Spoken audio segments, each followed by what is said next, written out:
Good evening, family. Welcome to another edition of Thorough Black Talk with your sister Keisha, your brother Tad, and your brother Ashe SJ. Will be joining us shortly. We have again with us tonight Brother Blacksmith filling in for Brother Tad. Brother Tad appreciates all the well wishes and condolences to him and his family. And in the next few weeks, he will be joining us live again. So, family, we are glad to have you black with us again. Meeting here on the Brooklyn Bridge. How we do? Excuse me, family, for all the technical difficulties and the delays we've been having here in the area in which I live. We've been having problems with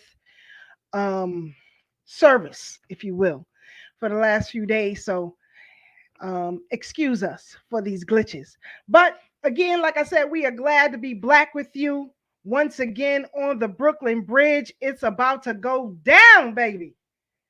Hope you all are doing well.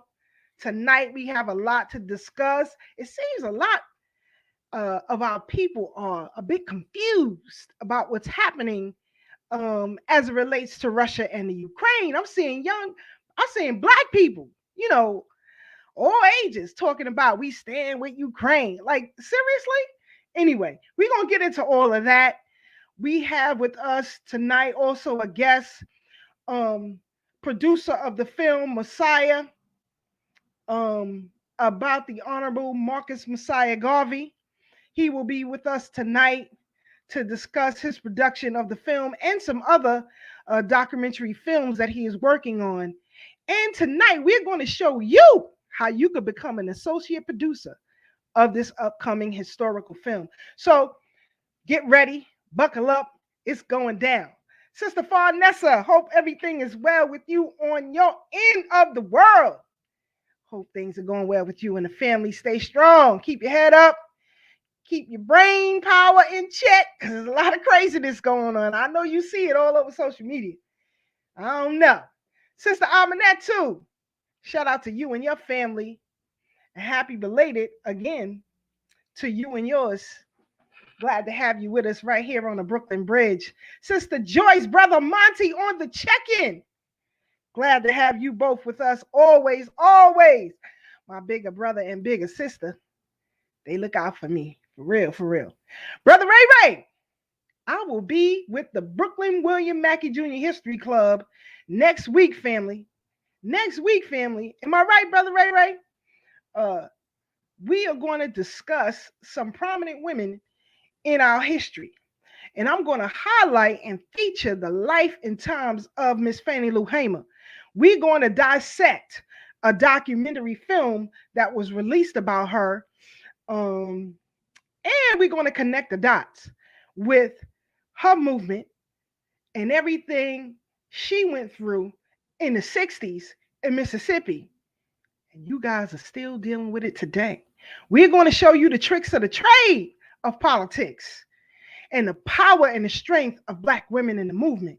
There's also a new book that's about to be released, about Black women in the U.S. who led insurrections. So hold on to your seatbelts, family.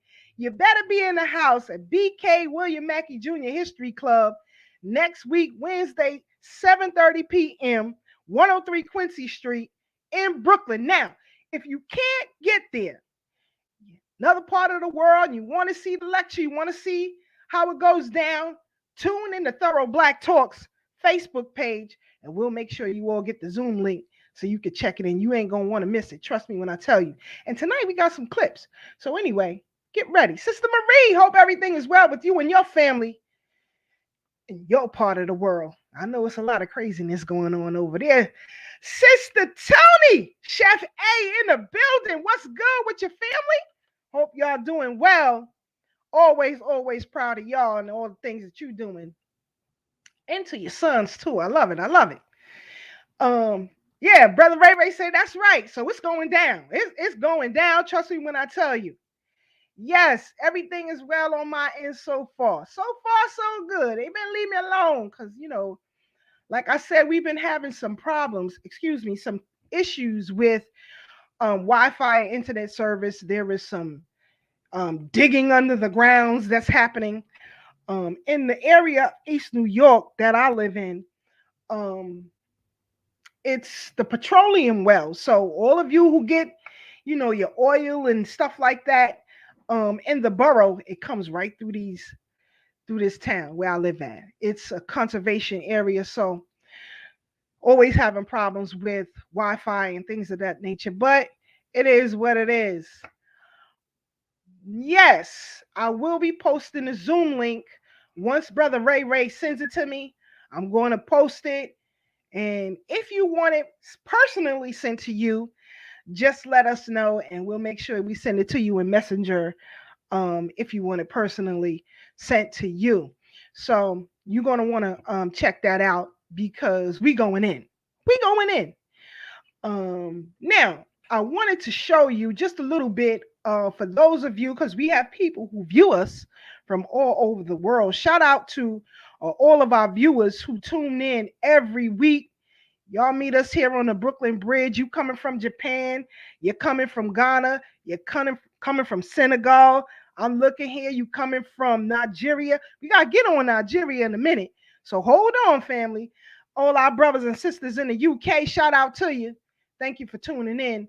And everybody in the Brook, always love. We appreciate you. So just a little clip on the life of Fannie Lou Hamer. And I'm telling you, next week, Wednesday, we really going to pull back the layers of this great woman, those around her at that time, what she really wanted to do, how the movement was co-opted, and we're going to connect the dots with what you hear and what you see and what the political mainstream is trying to get you to do yet again.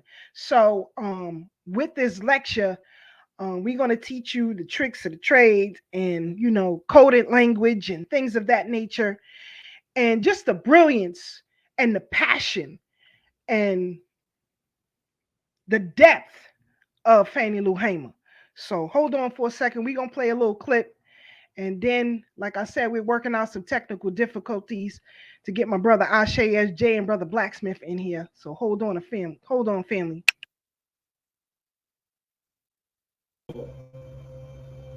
For 400 years, I've seen people boxed in, black children in Harlem of New York. I've seen people boxed in, black people in Chicago, Illinois, in the slums, with the babies sick, rats eating on the babies.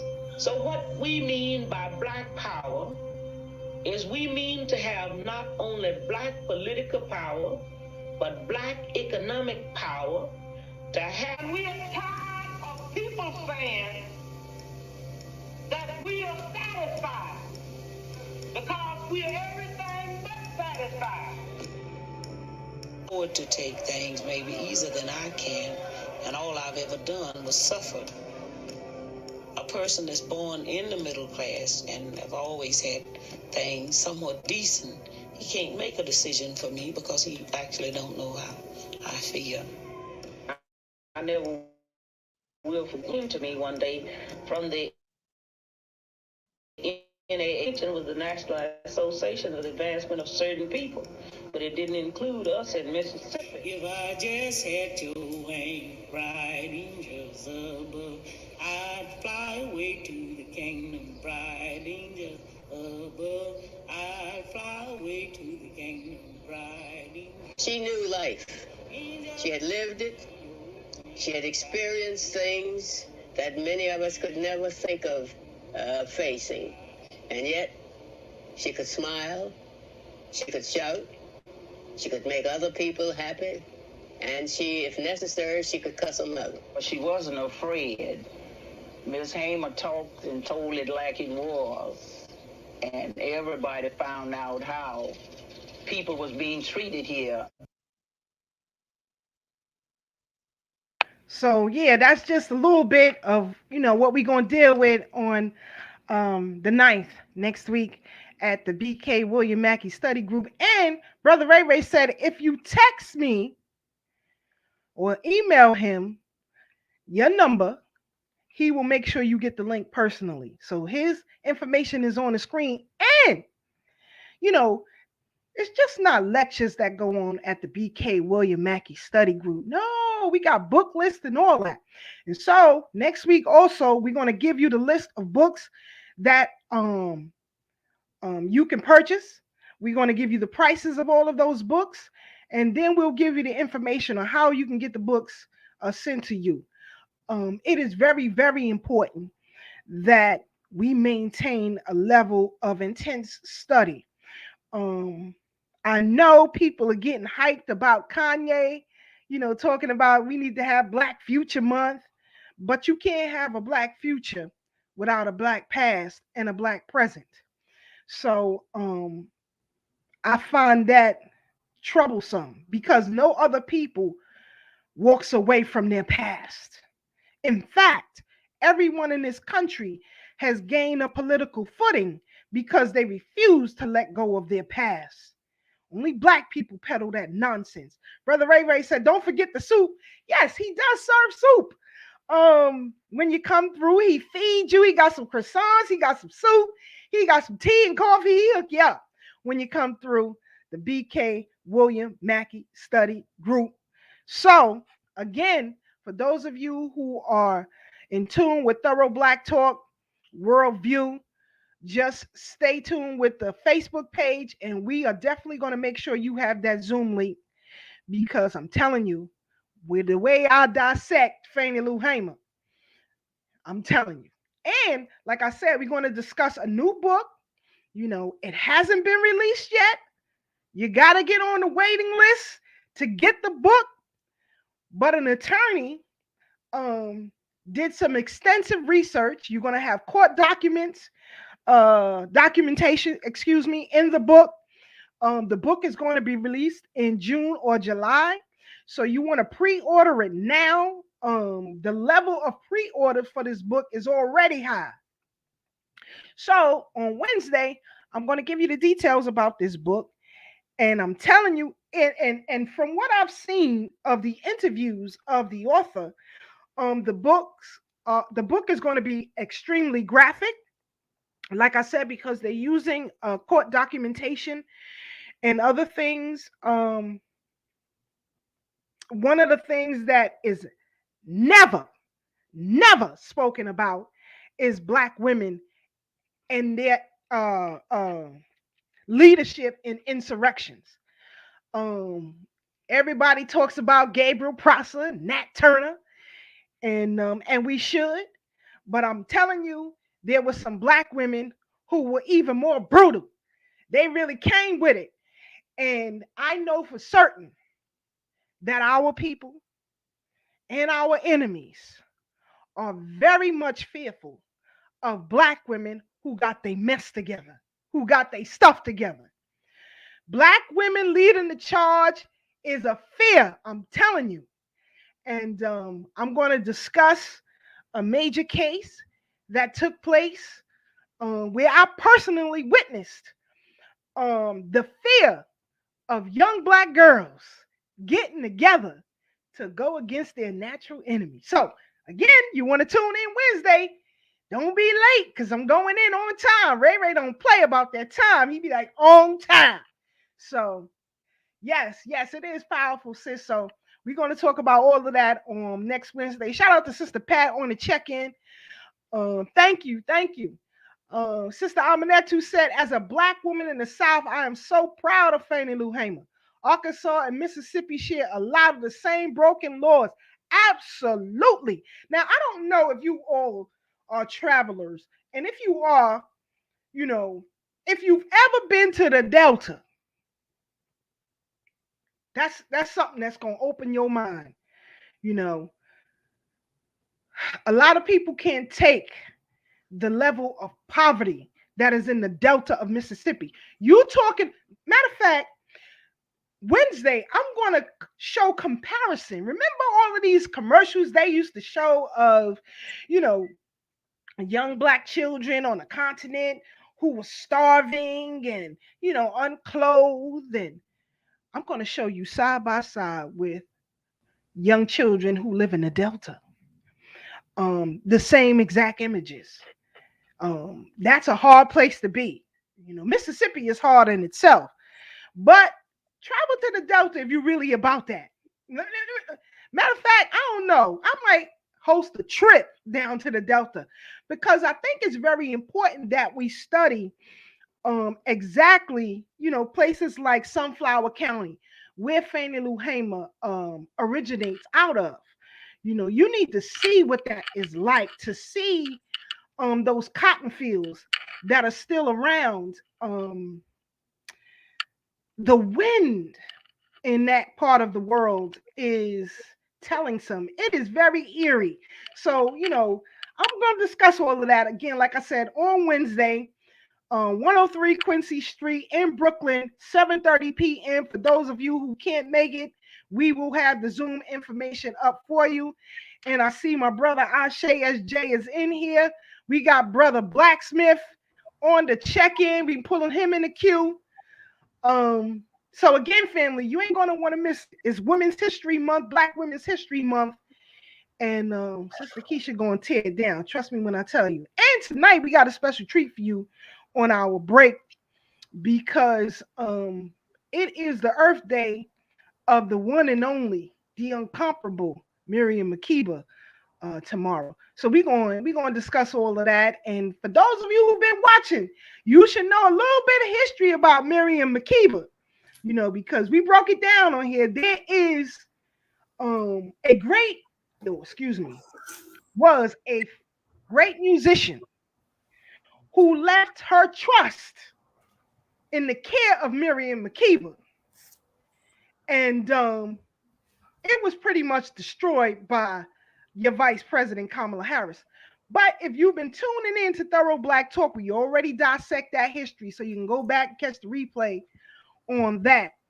And you know, her great husband, you know. So we got a lot to discuss. So, Brother Blacksmith, how you feeling? What's good with you? What's up, Keish? How y'all doing? Salute. All right. Salute Peace to you, brother. Peace to everybody that's within the sound of my voice, and those who's hear the recording at a later time. I gotta say peace to all. What's up, Ashe? Yeah. Holla at us. That's I want to hear up. you. And like I said, you know, thank you, Brother Blacksmith, who's been filling in for Brother Tad, you know, while he's away right now. Also, Brother Ashe, I spoke to King Simon earlier today. I'm going to be calling him again, and we're going to try to work out what you and I were talking about last week. Maybe doing that again. But yeah, so good to have you with us. Brother Ashe SJ, what's good with you? Yeah. What's the word, family? Yo, thanks for tuning in to Thorough Black Talk. We got a great, amazing show. I'm really excited because it's been a long time coming. We've been getting thrown at movie after movie after movie. You know what I'm saying? Getting our hopes up. Movie after movie after movie. You know? Now we got something that seemed like it's coming from an angle that, you know, a lot of our people really need to see. Matter of fact, I'm gonna say all of our people need to see this film. And I'm talking none other than this movie, Mosiah, which is gonna be based on the life of Marcus Mosiah Garvey, you know, the leader and creator of the Pan-African movement. You know what I'm saying? Like, gave us the flag, gave us the RBG flag when we didn't have a flag of our own. You know, it's just a very powerful movement, a very powerful film. And, you know, anything that we could do to help, you know, we always on board. So, you know, I saw the trailer. The trailer is amazing. I don't know if we're going to show that. I think we showed it last week. But you could check that out as well. And, you know, we really going to do as much as we can to put the word out to help with it. Right now, they're in the fundraising stages. So, you know, we definitely want to make sure we promoting and putting a word out so we can get this to materialize, man, because this is something that the children's need to see, the babies need to see, everybody needs to see this. You know, they need to be showing this in elementary school, junior high school. You know, I remember back in the days, they used to make us watch all kind of crazy, stupid films for recess. It's raining outside. You can't go outside. It's raining. Oh, you watching Aladdin, or you watching, you know what I'm saying, some Disney movie where they put in, you know, fake stuff and all these subliminal messages in the movies anyway. They making the children watch, you know, all of these sexual messages that you can't pick up, but your subconscious is picking up. Or when you get a little older, they might put you in there, let you watch Gladiator.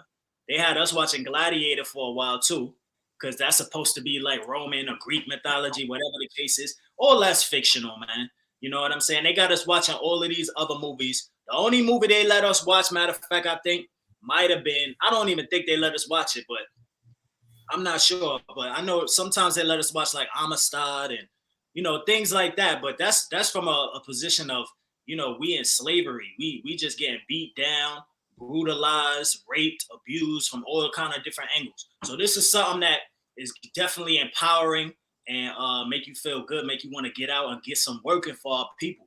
You know, so I'm excited to have the producer of this powerful film coming on later on. Please, if y'all got any questions, y'all can put them in the chat. We will read them and ask our guest. He's coming on in the 9 o'clock hour. But before that, Keisha, time is running down. We got a lot of topics, man. Let's get into these topics because there's a lot of things going on in the news. Like we said, we are honoring our warrior queens for this National Women's Month. Of course, we honoring the Black queens, the Black women that came before us and put in all the work, and even the ones that's existing now. You know what I'm saying? We honoring them, so we'd be remiss if we didn't mention Mama Africa herself, Miriam Makeba, whose birthday is tomorrow. If you don't know about it, she was a pioneer in African music, which grew to become Afrobeat. Now everybody's listening to Afrobeat on the radio, on the internet, even in TikTok and Instagram videos. It's Afrobeat is like the top trending songs, you know. So this was one of the women pioneers when it comes to that genre of music. Mama Africa, Miriam Makeba, her birthday is tomorrow. So we definitely got to play some. I got to get some vibes. Hear some of that, and you know, every other queen that you know, we definitely gotta hail them up and give them they just do. You know, if it wasn't for them, we wouldn't be here. If it wasn't for Keisha holding us down, really putting the information and doing the countless hours of research to bring this information to y'all every week, we wouldn't even have no thorough Black Talk. You know what I'm saying? So we definitely honor our warrior queens for this Women's History Month or whatever you want to call it, throughout the whole year. You know what I'm saying? But this is the time to recognize it as well. So yeah, I'm feeling great. You know, I'm really, really excited to get into these topics and articles and things of that nature. Our brother Blacksmith is with us. Shout out to our brother Tad, who is not here tonight, but you know he's here in the spirit. And, let's jump. What you want to jump into first, Keisha? What I want to jump into first is the confusion our people seem to be having, being brainwashed by this mainstream media rant of being in support of Ukraine. Now, I used to work with a woman who was from Ukraine, and she used to tell me often how racist and vile it was there, which is one of the reasons why she and her family left to come to the United States, because the Ukraine was horrible. And I got my first brush of that racism back in the days. I used to work for Pan American Airlines, and I used to work in passenger service along with the immigration department. So for example, when people came into the country and didn't have a visa, they had to be returned back. And so the airline would send somebody on their behalf, relinquishing all responsibility once the person, or what we call troves, traveling without visas, was returned back to their country. It was very, very hard to be there. Ukraine, Madrid, Spain, places like that. I couldn't wait to get back home. But anyway, a again, working with this person who told me about the horrors of living in Ukraine, having family members who studied in Ukraine, will tell you, how vile it could be. Now, you had, when this whole thing kicked off, Brother Black, Brother Ashe, I seen people putting up Ukrainian flags, talk about we stand with Ukraine, and now you have mass media. Us all they're talking about is standing with Ukraine, as if Ukraine is an innocent and pure nation.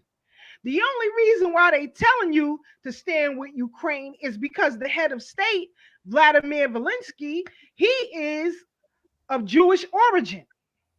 So again, when it comes to having a difference of opinion, where there is a head of state that is favorable to the United States, you're bashed for having a difference of opinion. Even when you stand on fact, you are bashed. For example, you had one of the co-hosts of The View, I think her name is Sunny, she's an attorney, and she was saying, talking about how the Africans who are there studying and living abroad in Ukraine were being treated. You had a rush on transportation, public transportation, of people trying to leave Ukraine, and there was a decision made where women and children would go first.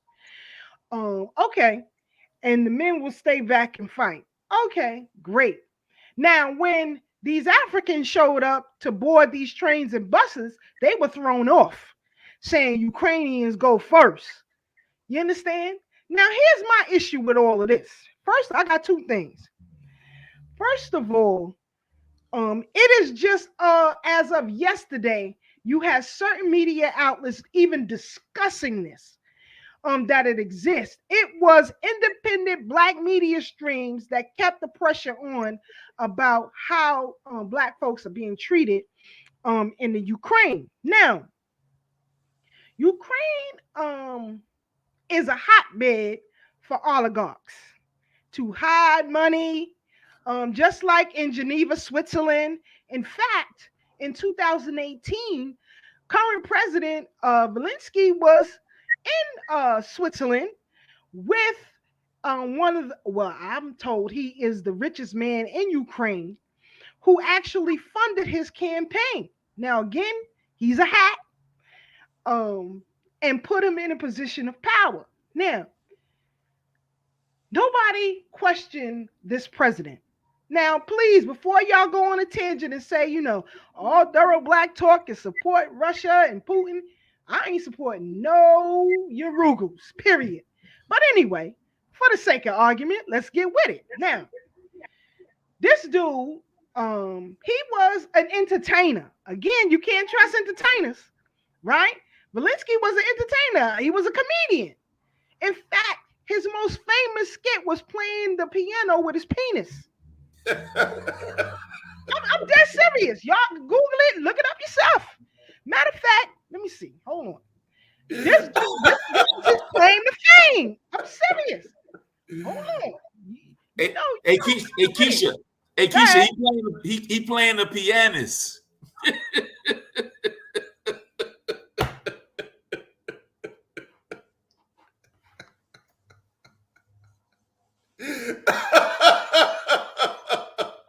I'm sorry, y'all. Okay, I'm done. I'm back.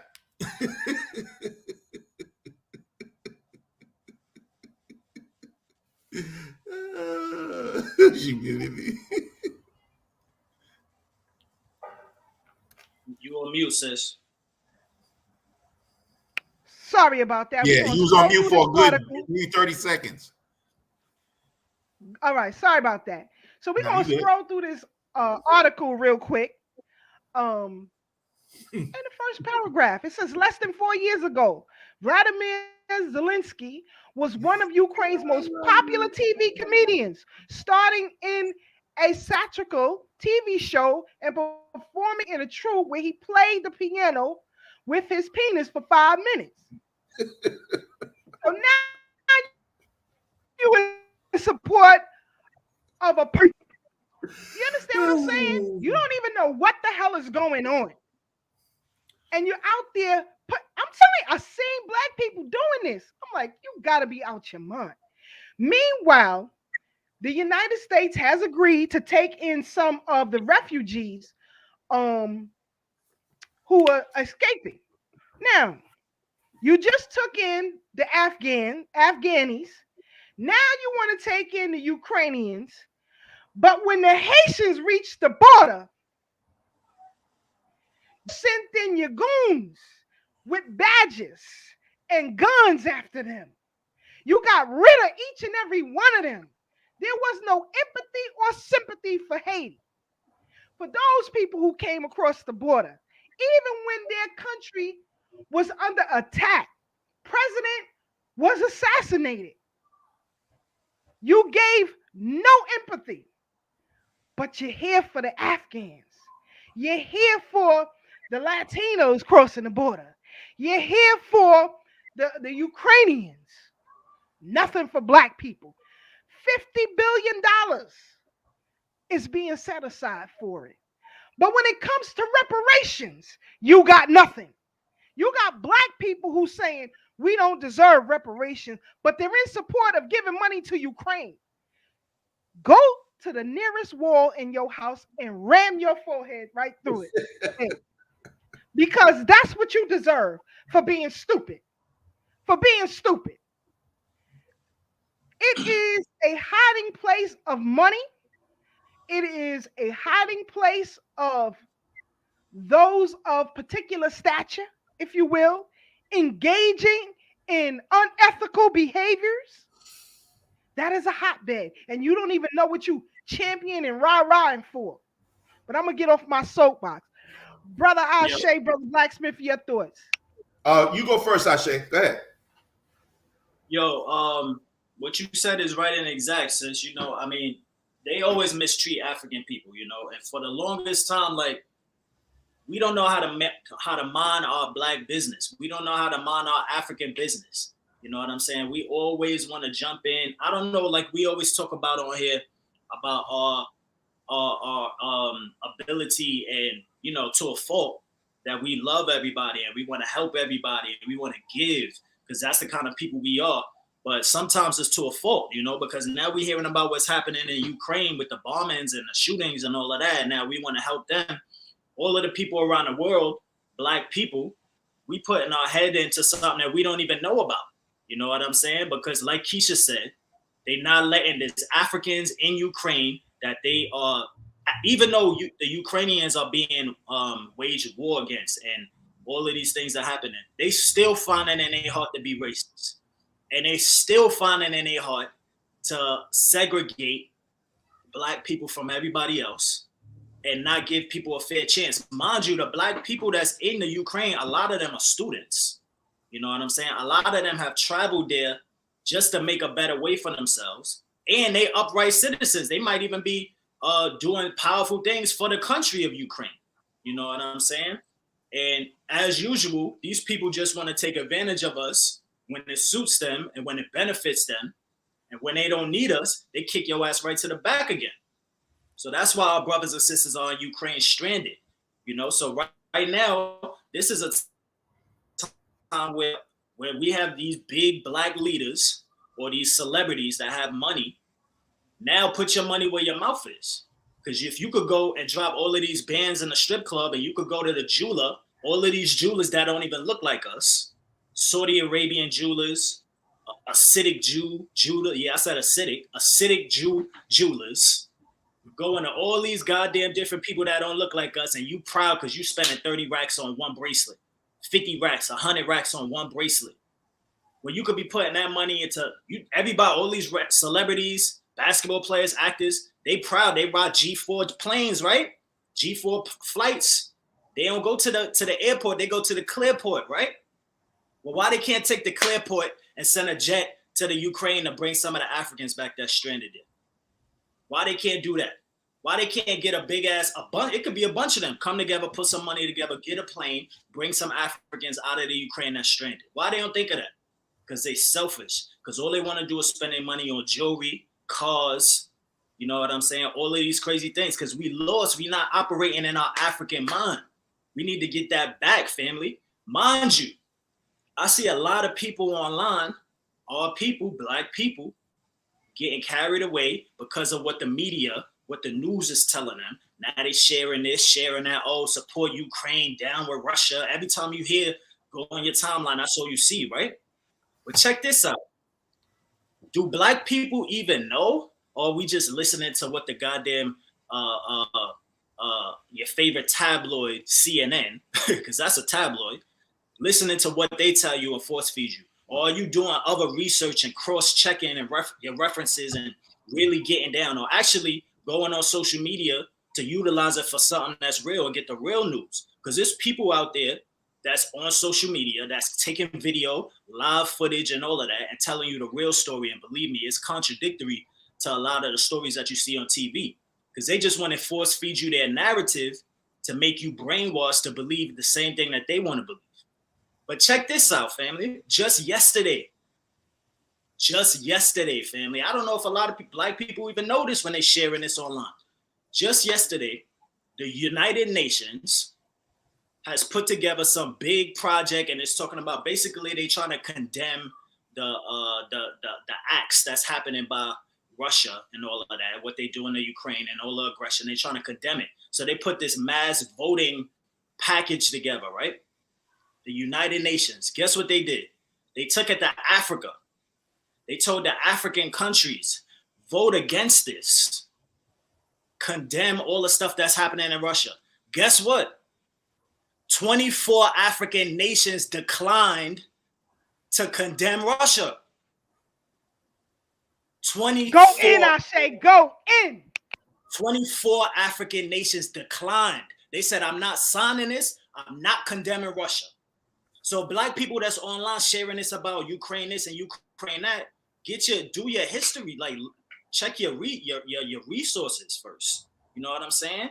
Get the true story, because a lot of us are just taking these things for face value, and we know they manipulate our emotions on the news.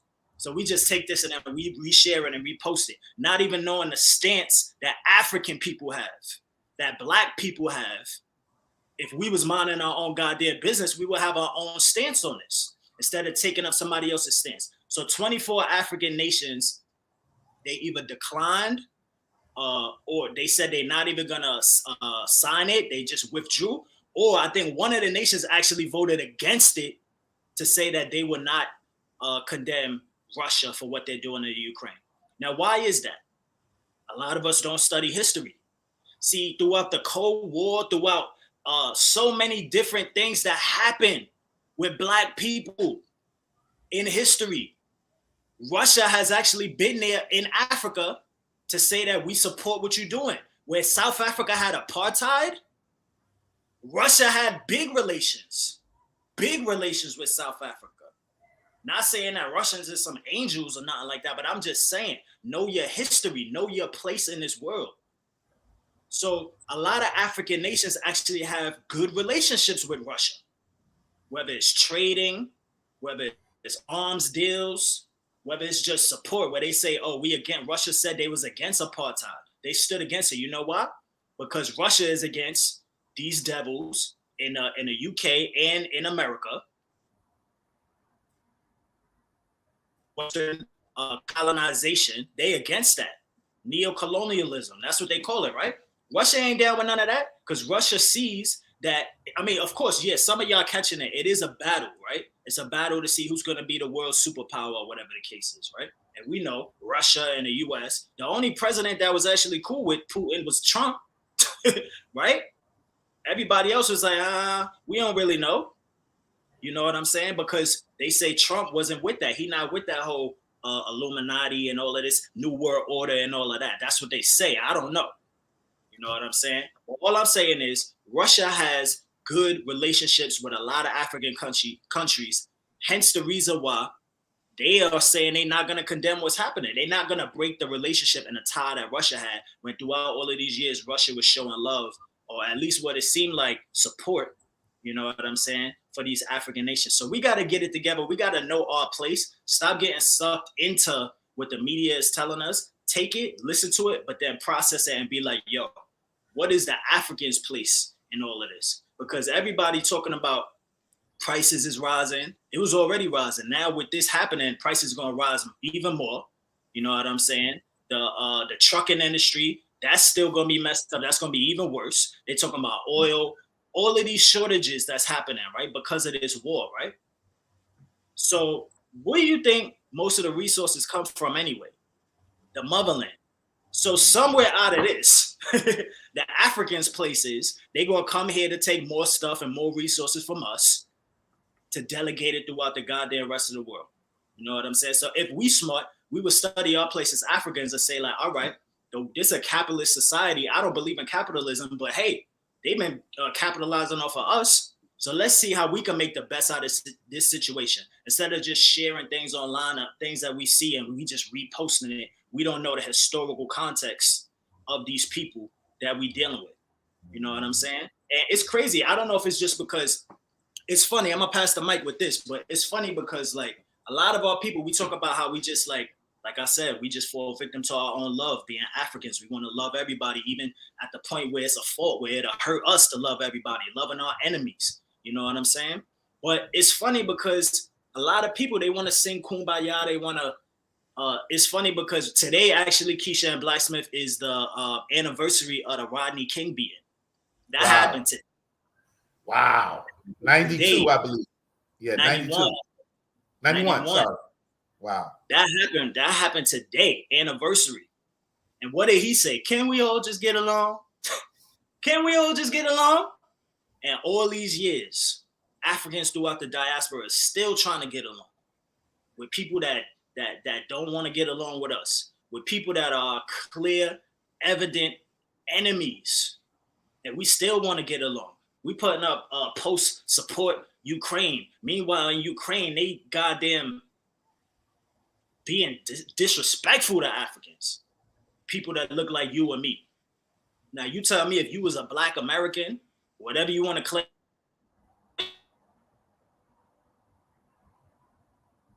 if you want to be the same Black people, you look just like them. You think that if your Black ass go out there, then they not gonna treat you the same way? What you gonna do? You gonna be like, oh no, see, I shared it on my timeline. I shared it. Please support Ukraine. They don't give a goddamn about that. So we need to study our historical place in history. What's happening right now? This is still history to this day. And why is it that the war in Ukraine, it's like now it's two stories. It's that story, and then now the another popular story is once again. This is not on a continent. It's not in the West Indies. It's not in Brazil. We talking about somewhere on another goddamn continent, talking about war between two devil nations, and somehow the African still gets dragged in this shit. Look at me, I'm cursing now. I'm tired. It's tight. Two different snowflake devil nations, and the African still gets brutalized. And even I know right now you got people in Ukraine that's getting bombed on, and they getting murdered, and their buildings is crumbling right now. And they saying, I still glad I ain't the goddamn African. I still rather be a Ukrainian than be a Black man. And y'all gonna go right online and share your support, right? Man, study our historical place, family. Everything is in history. Look at it through the eyes of warriorhood. Vision it through the eyes of African people. What is happening and what is our place? How does it relate to us? Let's get focused and let's get right and let's continue building, family. Brother Blacksmith, what's your take on it? Wow, that was heavy, brother. Thank you. That was, I don't know if I could even follow your act, man, but I'm gonna try. Thank you, brother. For real talk on that one. First of all, I put the article up, brother. I put the article up for you. Yeah, I want to start with this. First of all, there ain't no war there. I told y'all last week, right when the show was going off, that the purpose of all of these soldiers being massed on borders, and I included China and Taiwan in that equation too. That's just the two most popular right now because I guess those countries are real populated and the superpowers we're talking about. But you got all around India and China, you got troops massed on borders, Pakistan, maybe one or two other countries. Remember, Kazakhstan was the big flashpoint about 2 months ago. So, but going back to the Ukraine in particular, ain't no war there. What's happening there is the reason why those soldiers are massed, and is also a psyop or a false flag, if you will, to a degree. Now, when you say it's a psyop or a false flag, it doesn't mean people ain't dying or that there's no kineticness going on. What it means is that there's not a war there. You have to understand something, like Keisha was saying in the beginning. Zelenskyy is an actor. He is a white hat. He is a small hat, but he got flipped because he don't got no choice at this point. We also have to understand most of Eastern Europe was where Khazaria was, which is where these people emanate from, and they were a warlike people. Now, when you go back to before the Bolshevik Revolution, there was a family that ran Russia called the Romanovs. Okay. And when the Bolsheviks came, they were Christians. So regardless of white, black, whatever, they were Christians. And when they came, when the Bolsheviks, who were the Jews, Stalin, Lenin, and all them people like that, when they came and told them that they want to take over their bank, the Romanovs said no. So what the Jews did, the so-called Jews did, was kill all of the Romanovs, but some of them got away. That to get into that history would take too long, so I'm not going to go there with it right now. The article that Keisha just posted saying that there's a Bronze Age pyramid found in the Ukraine, and the pyramids that they found. Now, the article says this. I'm not saying that. I'm telling you stuff that I found because I like to do research before I come in here, so I'm not just speaking out my hat.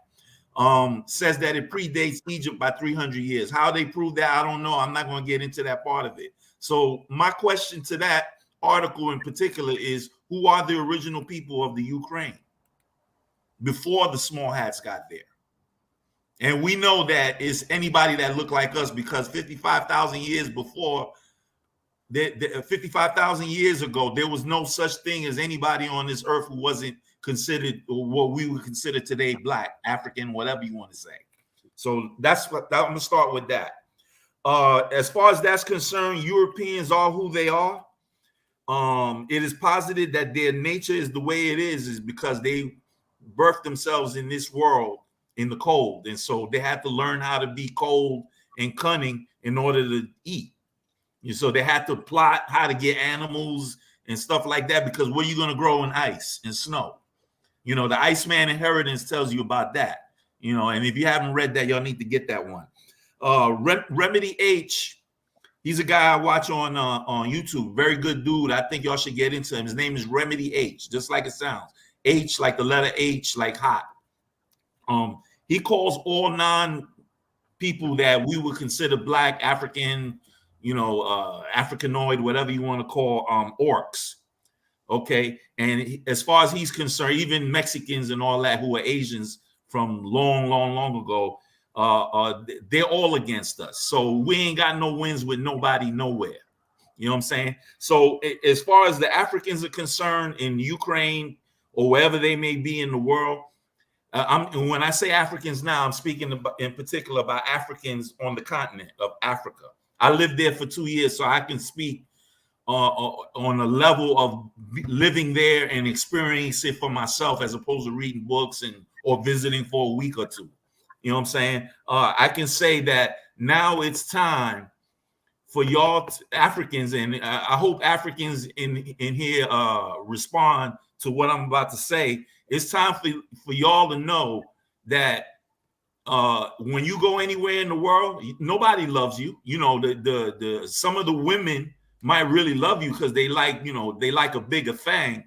But as far as all that other stuff is concerned, ain't too much love. So it's time for Africans now witnessing this. The internet is a beautiful thing because now we can witness this as in real time and see what's really going on where you don't gotta wonder if this is true when people telling you stuff. Because when I used to tell Africans, if you middle class here in Ghana, I lived in Ghana.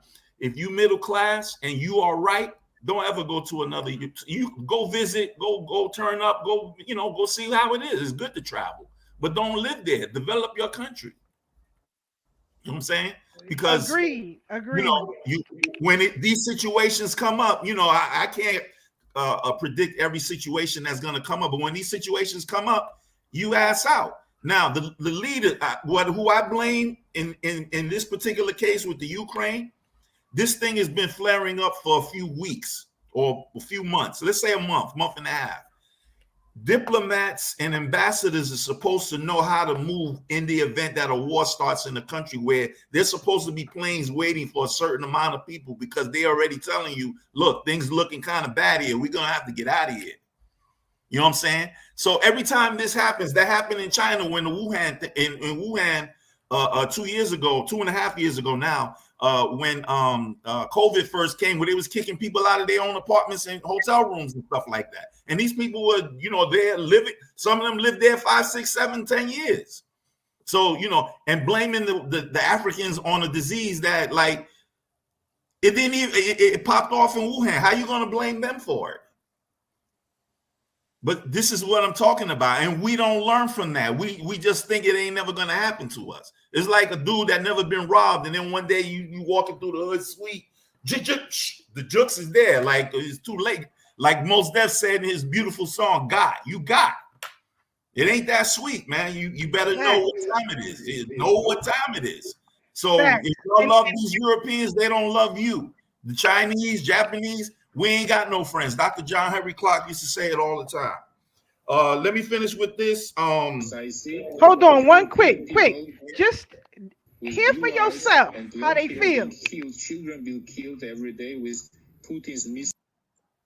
It's very emotional for me, because I see European people with blue eyes and blonde hair being killed, children being killed every day with Putin's missiles and his helicopters and his rockets.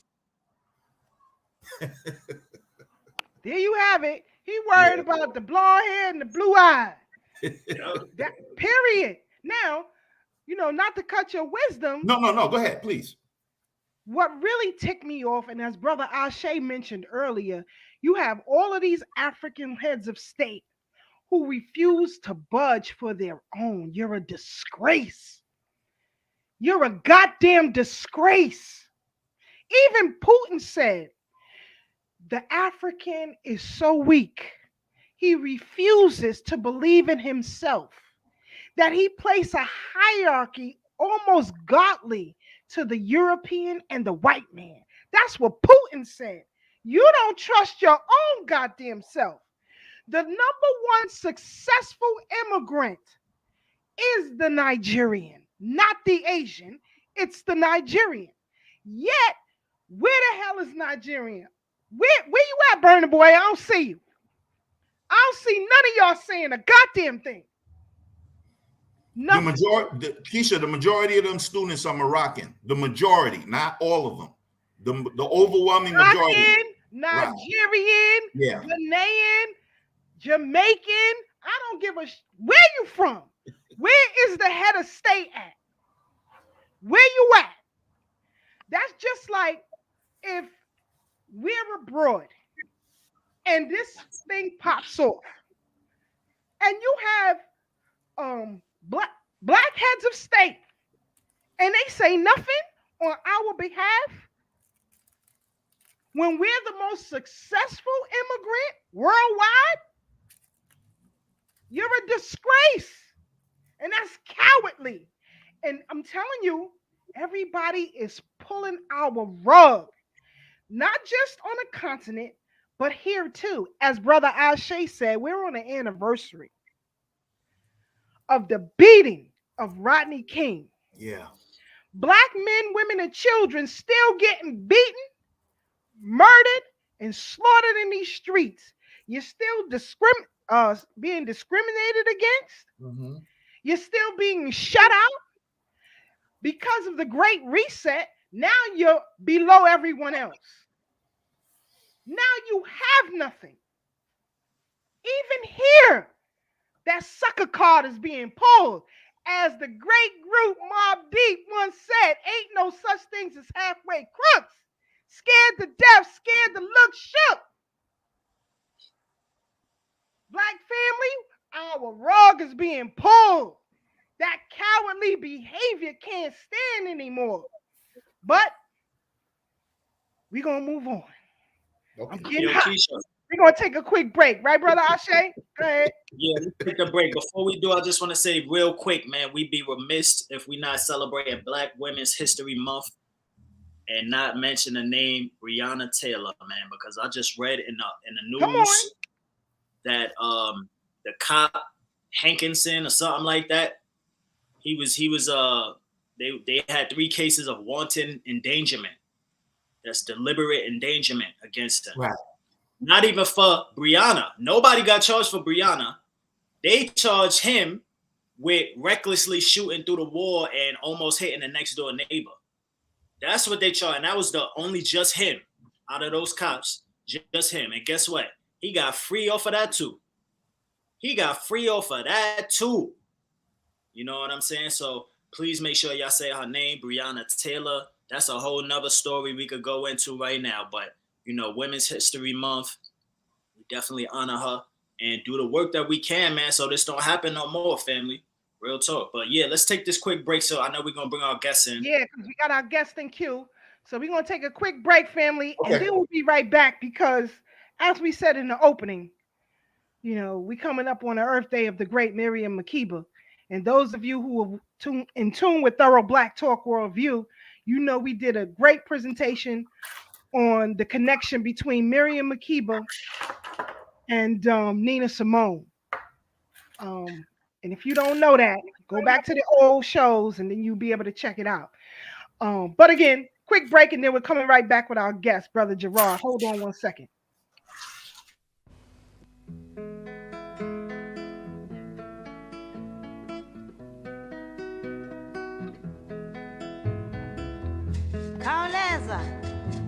Kauleza is a South African song. It comes from the townships, locations, reservations, whichever, near the cities of South Africa, where all the black South Africans live. The children shout from the streets as they see police cars coming to raid their homes for one thing or another. They say, Kauleza mama, which simply means, hurry mama, please. Please don't let them catch you. Kauleza mama, kauleza mama, kauleza mama, kauleza mama, kauleza mama, sheshi sabo. Na gama poisa zongene ndini mama, bati kauleza mama. Na gama poisa zongene ndini mama, bati sheshi sabo. Jonga jonga jonga yo kauleza mama, yeah mama. Bati jonga jonga jonga yo kauleza mama, yeah mama. Oh na kama poisa zongene ndini mama, bati kauleza mama. Yeah, poisa zongene ndini mama, bati kauleza mama. Jonga jonga jonga yo kauleza mama, yeah mama. Kauleza bati jonga jonga jonga yo kauleza mama, yeah mama. Kauleza mama, kauleza mama, kauleza mama, yo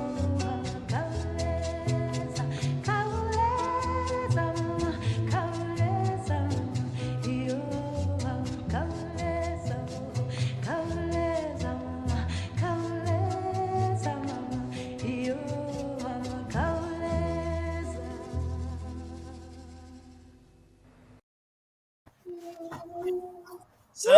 So don't you agree? Yes, Yo, sir. that was Yes, fire. sir. Yes, sir. Yes, sir. Mama Yes, sir. Africa. Definitely got to hail up the queens. Miriam Makeba, you know, as Keisha mentioned.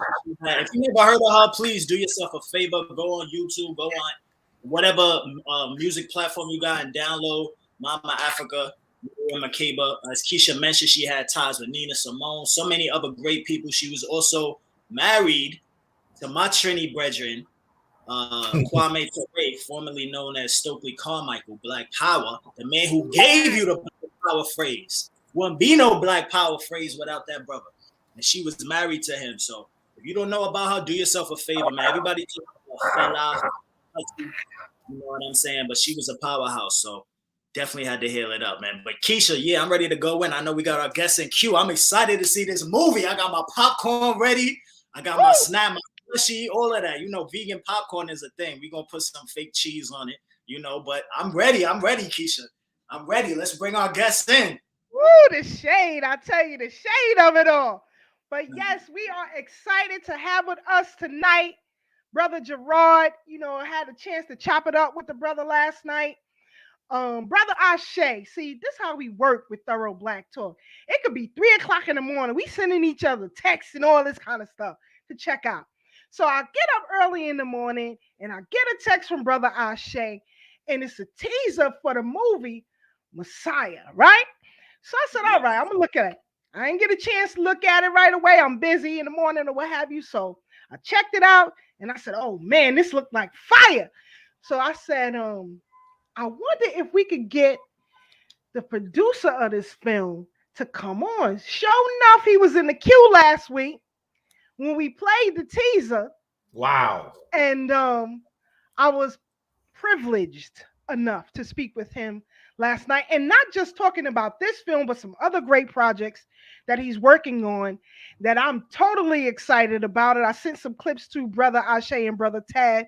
Unfortunately, we won't be able to play them for you tonight, but we will be able to discuss it all. And as Brother Ashe said, they are now in the fundraising stage. Yeah. We're going to show you how you can get in on the ground floor. I think the brother is offering associate producer credits for certain dollar amounts that you can do. And I think I'm going to do that. I'm going to do that for Thorough Black Talk. So again, without further ado, we are pleasure to have Gerard with us in the building. King, how are you feeling? I am well. Hello, family. How are you doing this evening? All right. We great. Now that you here. But before we go in, I want to show our family just the teaser real quick, and then we'll take it from there. How about that? Let's go. Let's get. Do it.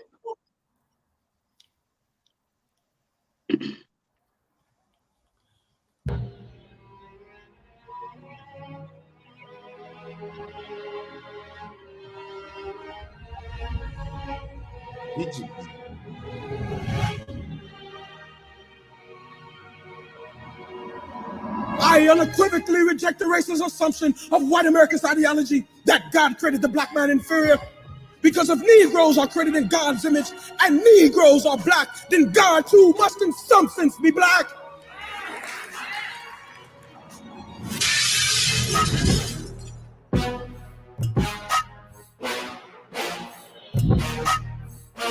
It's time to unite our brothers and sisters across the country and sail to Africa. Liberia is calling us now. And what happens when the government tries to stop us? By the time they try it, it will already be too late. They claim to have lifted the Negro race to persuade Negroes into buying stock in the Black Star Line. This trial is politically driven. They want to end the movement by assassinating my character. By not taking the plea, you face a mandatory 5 years in prison. Do you see any fear in my eyes? Who does he think he is? Black Moses? You'd better stop him quick. He's gonna tear this whole country apart. How much longer will you endure the pain and suffering that this country places upon you? Dive down, black men, dive down and dig. Hold your head high, Marcus. You are not the first the system has tried to break, and you will not be the last. The future of our people relies on you. Africa for the Africans! Yeah. Woo! Tell me that ain't fire. Tell me that's not fire. And And there's only screenings. I'm telling you right now, Thorough Black Talk has to do a screening, and y'all got to come with us. We about to flood wherever it's going to be played. I don't care if it's on streamed online or in theaters. We got the G up. We got to go Brooklyn hard with it. Brother Jirard, let me tell you, brother. This right here, you know, it gets my African tinglers going. You know, to see someone do an in-depth film about the Honorable Marcus Mosiah Garvey is just fascinating within itself. But before we get into all that, introduce yourself to our Thorough Black Talk family. Yeah. Hello, family. Hello, people. My name is Gerard. I'm a filmmaker based out of Dallas. I'm originally from Chicago, Illinois, Chi-Town. I'm based out of Dallas. My wife and I own a company called DigiBees. That's our logo you saw at the beginning of the film. And I am the director/producer of the short film Mosiah. Yeah. What's up, Jirard? What's going on? Peace, my G. Yeah, peace. All right. So again, thank y'all for adding me to your energy. Oh, for sure. I feel like we Voltron. Yeah, we form up. Captain form Africa. Up. We form together. So we form up. We red, black, yellow, and green. We ready. all in it for real. So you know, brother, you know, what made you want to even do a film on Garvey? So I guess I start from the rooter. So basically, my wife and I decided we're a production company, and we've done video production for over close to 2 decades. And we just made a decision that we were going to take our talents, take the things we like to do, and take the things that we like, and start dedicating it somewhat to legacy. Like building a legacy, putting stuff out there that's going to be fruitful, that's going to be, you know, edifying for our people. So as part of that journey, I was inspired to do a documentary project based on a documentary project about Black representation in TV and film. 2 parts of this documentary are: one is about the evolution of films about slavery, and the other is the history of blackface. So in this history of blackface, and you know, I'm diving deep in. You know, I'm doing lots of research, trying to find everything I can find. And of course, you can't really talk about blackface without getting through this era that was coon songs. And basically, for those that may not know about them, coon songs were basically songs that were written, A, to be played by minstrel shows, but then B, for people to just buy the music and sit around at the piano at home. And when I say people, I don't mean us, to sit around the piano and play these songs and enjoy these songs of a simpler people, of a plantation life, you know, that kind of thing. So there is a particular coon song that stands out for lots of reasons, but it's called Every Nation Has a Flag But the Coon. Wow. So upon hearing this song, Marcus Mosiah Garvey was understandably perturbed, and as a response to that, you know, he created the flag that we know now as the Pan-African flag, the UNIA flag, the RBG flag. So I was already on this path. We're doing interviews, you know, setting up interviews here and abroad and in Canada, and you know, pandemic hit. And so, you know, it just halted everything, halted that part of it anyway. So I was already, you know, on a path about Black representation, just period. Just talking about how we're represented in media, just period. I'm on that page already. I'm already, you know, doing that research about the coon songs, and that already led me to Marcus Garvey and UNIA. While we're in this break, and like we're literally like right about, you know, maybe it's time to start calling people and seeing if we can come out and do some interviews or something. Right about that time, one of my producers on the documentary says to my wife and I have this script I want you guys to read. and let me know if you'd be interested in shooting and editing it for me. Like, of course. This is our people, right? We're real good friends with her. Like, whatever she like, pretty much she say if she want to do it, we down.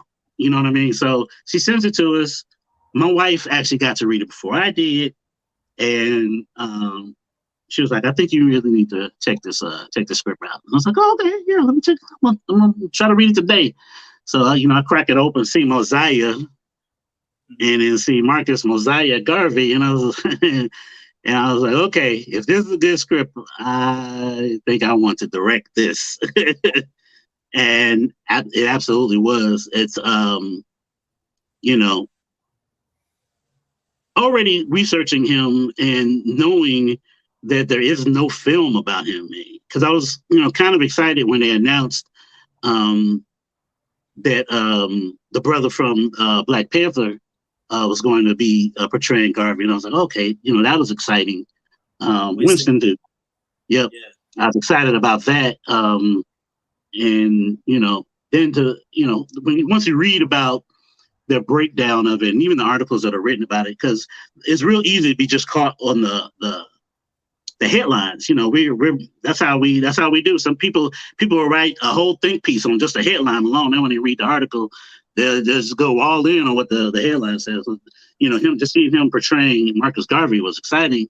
And you read you actually read the article, and you find out that it's not centered on Garvey.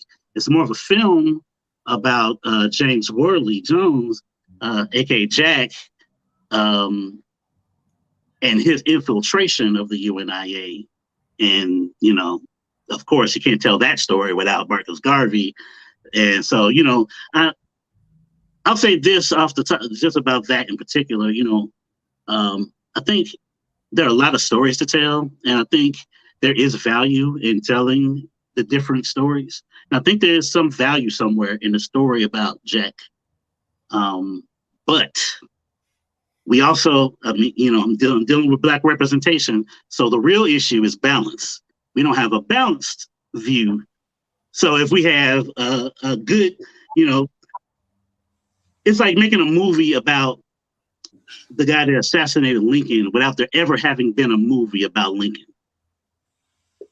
And when it comes to, representation for mainstream America, that's never been a problem. You got everything, you have the complete spectrum of movies, and they're allowed to do whatever topic they want to. But when it comes to like the gatekeepers of Hollywood and just, movies that get made about our experience, we get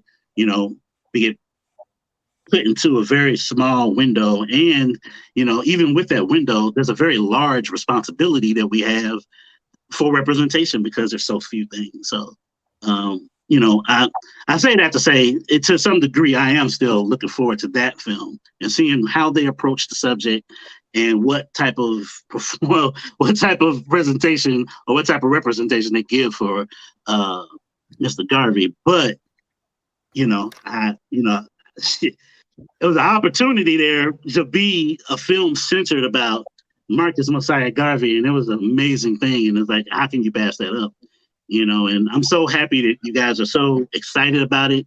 There's so much thought and so much energy put into how this was going to be presented, even the trailer, because you don't get a second chance to be the first. You don't get a second chance for there to be a first trailer out. And everyone's eyes are going to be on this, and everyone's going to be picking it apart. And it's like, there was so much energy in that. I'm trying to make sure it's right. And I'm so ecstatic that, we've gotten such a positive response. That's what's up. And like I said, we're very excited. Again, family, the GoFundMe is streaming across the bottom. We're going to get into that in a minute. But now I wanted to ask you about the cast. How was that choosing these actors to play that? What specifically were you looking for? So, I have to give a shout out to my producer that I was talking about, Alima Albury, very dear friend of ours. And she was very intent on the casting being primarily between she and I. Wanted to make sure we found people that, looked as close to as we can to the people, but more importantly, kind of could embody each person. Because I think a lot of times when we see castings, the first thing, especially we as people, first thing we're like, man, she don't even look like Aretha Franklin. Like, why is she playing that role? That's just our natural reaction, So, and we lucked out because we got the perfect person for Marcus Garvey. So it's like, but we want to make sure we spread that love throughout the rest of the cast and try to make sure we match people up in places that made sense. And, at the end of the day, really represented each person, who they would be. So we got Samuel Lee Fudge as Marcus Mosiah Garvey. He is an excellent choice. He is the one that also wrote the script. He is the one that wrote the script. Yes. So he's the one that presented the script to my friend Alima Albury, and she told me that. I was like, that sounds great. Yeah. So when can I see some tape of him as Garvey? Like, I still might need him to audition. That brother does look like him, but can he really body it? And man, I saw the recording of him. I was like, all right, we done. That's it. That's a wrap. That's a wrap. And then we have because even the lovely young boy, even the young boy who's playing a young Garvey, right. I don't know if you've ever been to Jamaica and you've been to St. Anne, but where he used to live, there are depictions of him as a young boy out there that I've seen myself. And I'm telling you, this little boy looks like him. If you ever get to St. Anne's in Jamaica and see that, you'd be like, wow, like it's like the ancestors was like, hold on, let me put my hands on this right here. Right. We're gonna get it right. We're gonna get it right. And then, like you said, the sister behind this, Sister Alima, shout out to her. I saw when you sent me the GoFundMe link, she's actually have a petition attached to it as well, to clear the name of Marcus Mosiah Garvey, and it goes straight to the president. She gives instructions. What do you say to that? So off the bat, I'm gonna definitely say that's the work of my wife. Her name's Danielle Pocket Brown. She's also a producer on the film. So between her and Alima getting that done, and that's I have to give another shout out to my man Miriam Kamal. He's the official historian for the UNIA, the DC chapter. So he linked me up with quite a few different people in the UNIA, and it's just been beautiful. But he also recommended that we put that at the end, and I was like, "Oh, you absolutely correct. We absolutely have to do that because all the attention we can get to Garvey and get on this topic, it just works. And given that they have that drive, we're absolutely honored to be able to possibly push some more people to that drive, because that trial was some bullshit. For lack of a better word, it was just straight bullshit. I don't know a better way to say it. Facts indeed. And again, family, the link is right there. It's in the queue. It's in the description. It's going across your screen. And we will encourage all of you. For example, if we got 3,000 people on FB, if everybody just give $1, that's a head start, right? So it doesn't even have to be that great. But definitely your contributions is greatly appreciated. I'm telling you, we here on Thorough Black Talk would appreciate it, because we definitely want to get this film made. Now, brother, I see you had and shout out to your queen too. Shout out to her. Yes, that's right, for having the vision. It's Black Women's History Month. Stop playing. Stop playing. Yes, indeed, queen. Thank you. Man, if you want to succeed in life, surround yourself with beautiful, Black, intelligent women, please.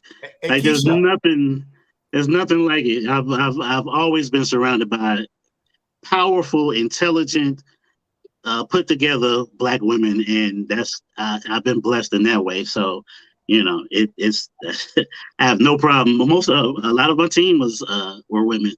We had a large female presence on our team, and I love it. Hey, Gerard, can I say something real quick? Absolutely. What I want to ask the people out there to do, the people in the listening audience and us as well, is if you have well, we all do pretty much, social media pages, I suggest if y'all want to support this even in a bigger way, is put it in a few of your group pages so that way more people see it, and hopefully you make your goal in the next few days or weeks. Absolutely. That's right. You can't give money, and you can still give support by sharing it on social media as well.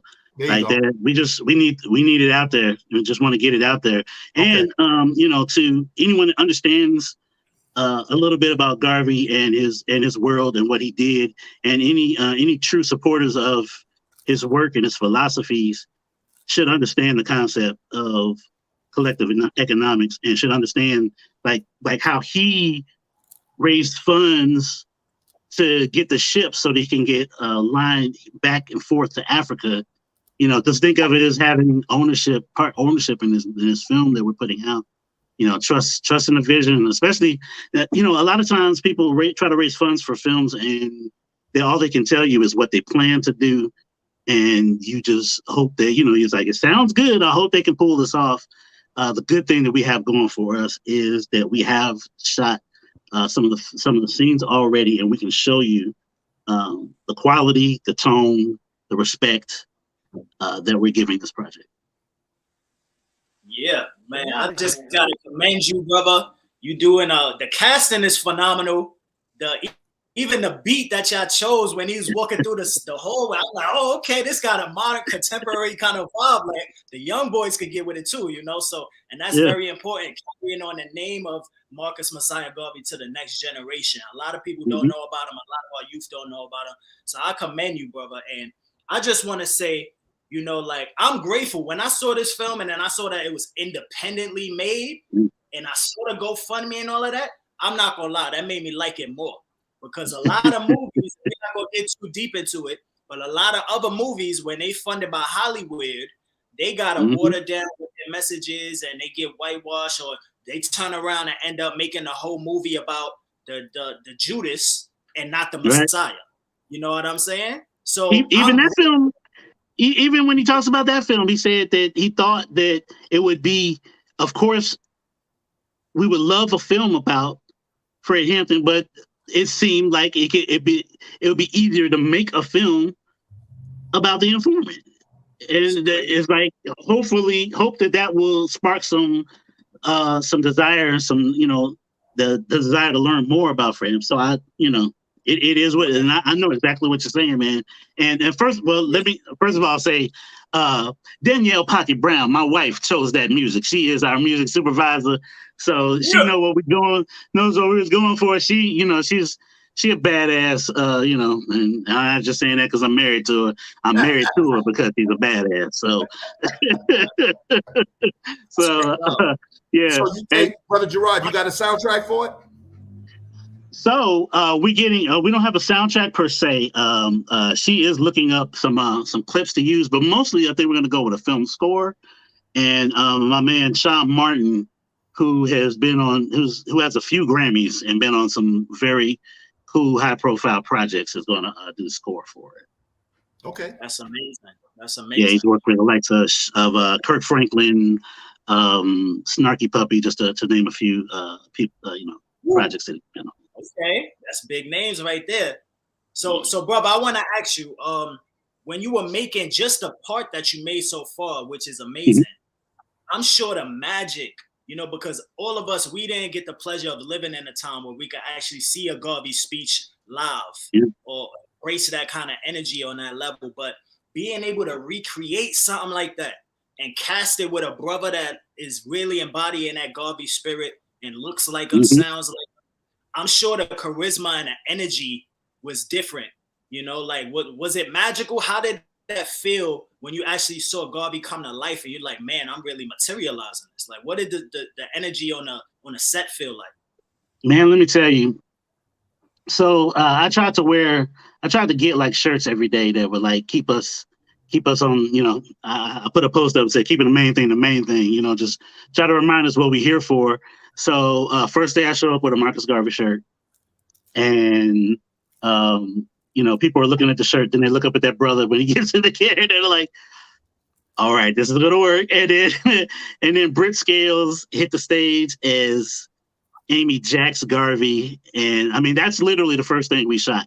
The first time you see him when he's doing that speech and he has the two armed brothers on the side, that's the first thing we shot. And I don't think anybody was ready for it.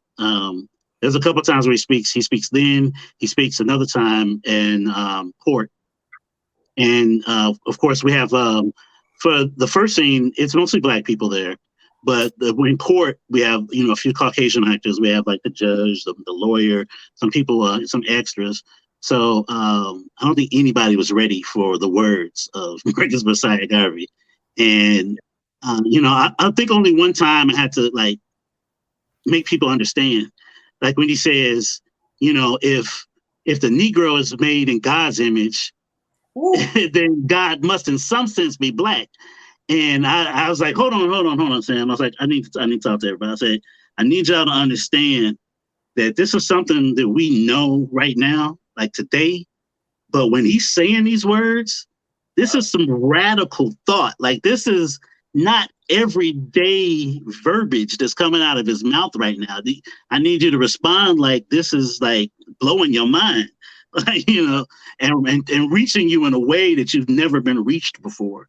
You know, because we're lucky to have grown up in a world that had a Marcus Mosiah Garvey to lay that foundation and actually say these things. And we never have to, it doesn't have to be I mean, I'm sure it's still a revelation for many people, but it isn't as big of a revelation as it was then, you know, given we had terrible representation then. And, you know, there are definitely, you know, the good times painting the Jesus all over the place, you know. So but people, there are literally moments where people were just like taken aback. Sam tells a story about a few times some of the Caucasian extras just came up and hugged him. It was just like, thank you, like thank you for letting me be a part of this. Thank you for, we're just so excited. Like, I didn't know who he was. And like, while I was sitting there waiting, I looked him up, and this is just amazing that I don't know who this person is. And it's just amazing that you guys are doing this film. Thank you so much. And it's just, it's infectious. You know, I hope that everyone that was within any kind of vicinity of us understood how important this work was to us, and how dedicated we were to honoring the people that we were portraying.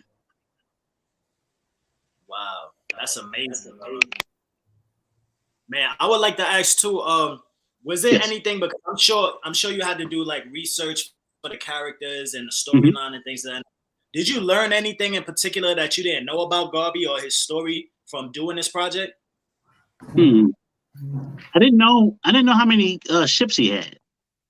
He had so many ships, and I didn't know some of the businesses. Like, there are other businesses that they opened and had. So I didn't know, and I definitely didn't understand how widespread his reach was.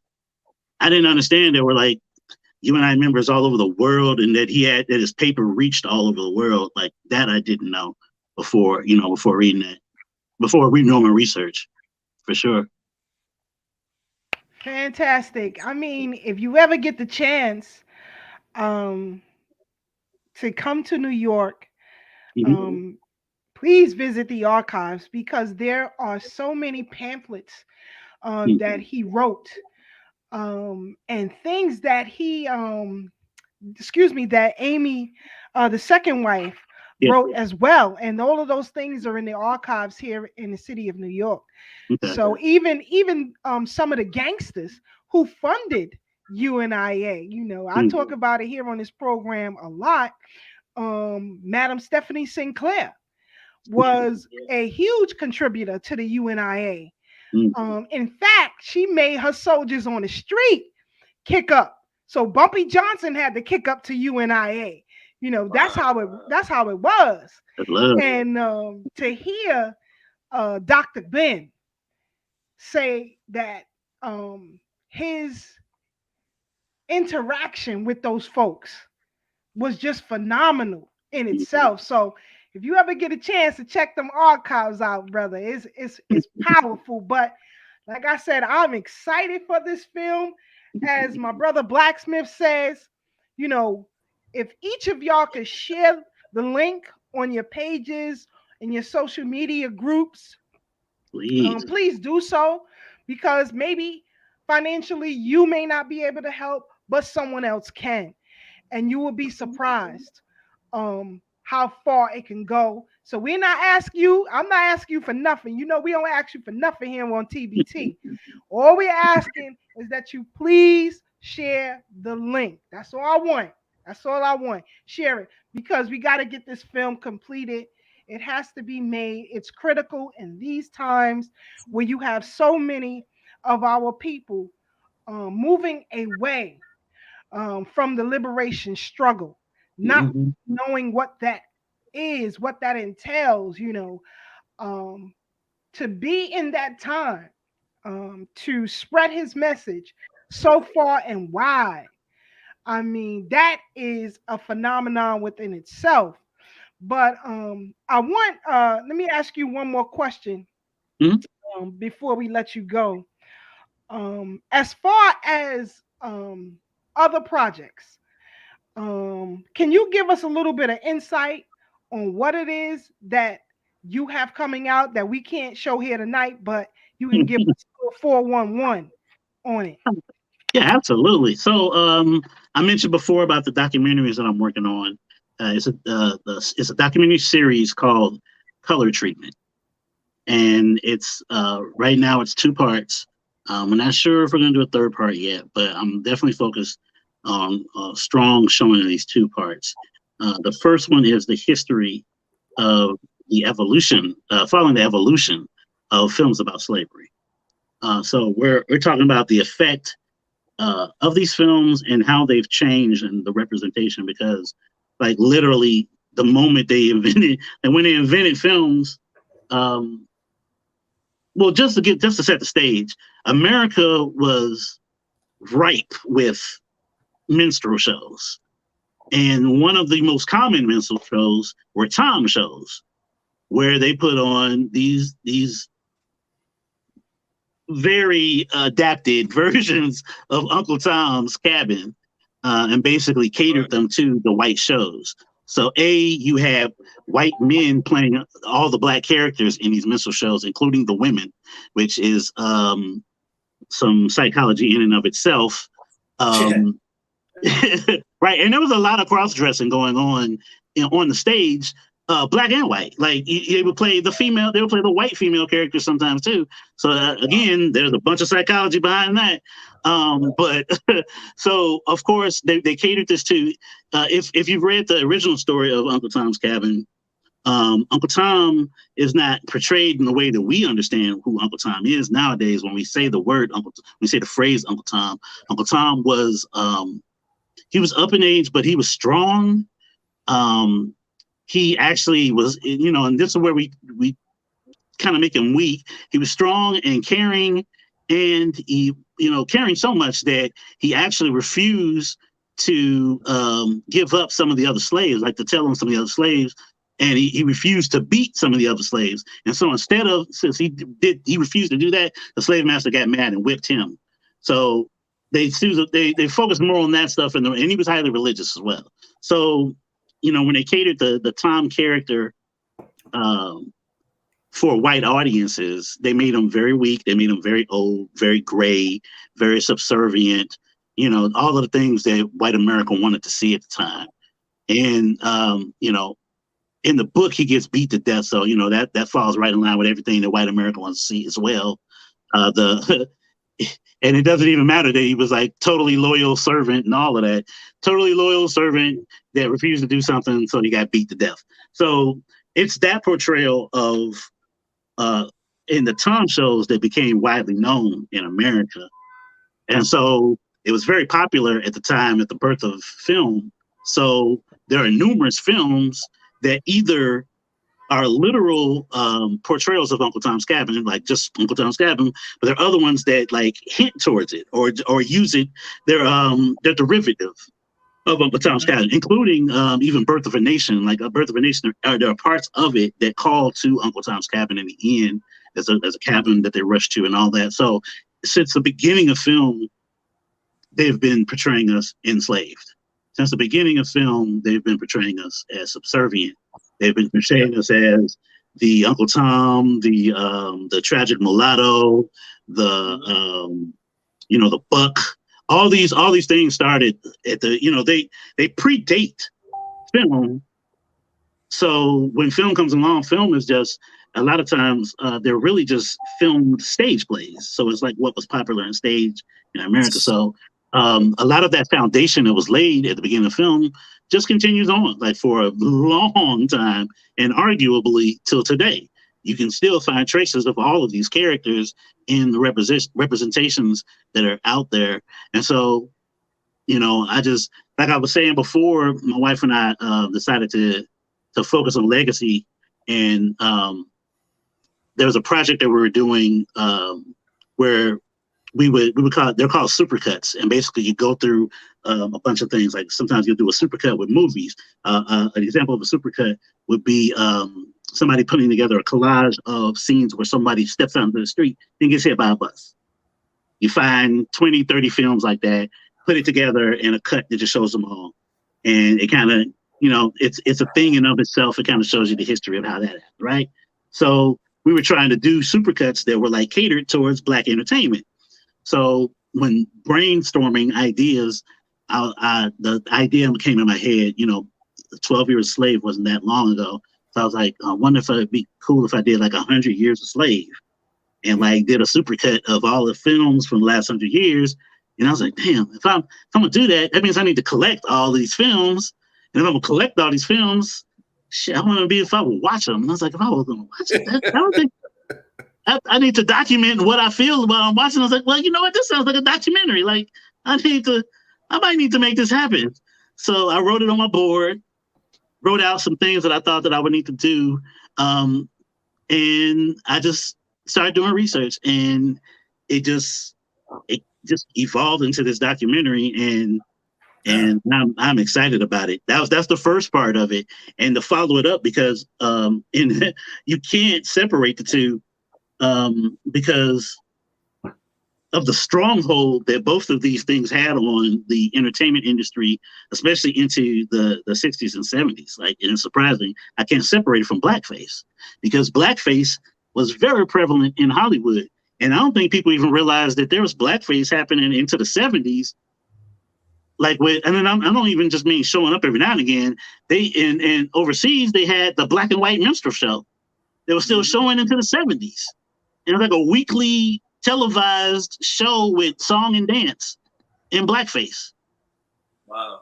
And that's just crazy to know that it lasted that long. Like people actually watched this for entertainment that long.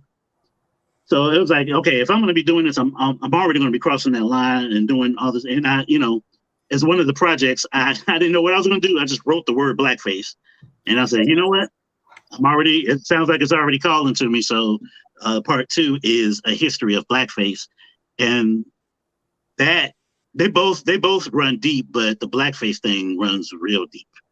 Hey, brother Gerard, when you don't forget to include a lot of the cartoons that we grew up on watching. See, already, you already know. Already, Little Rascals, all that. Little Rascals. I'm talking straight cartoons now. Oh, for sure. Trust me, I got hundreds of cartoons. Hundreds. It's crazy. It's so crazy. And it's just like, because it was so regular at the time, like I don't think they even understood how racist they were being.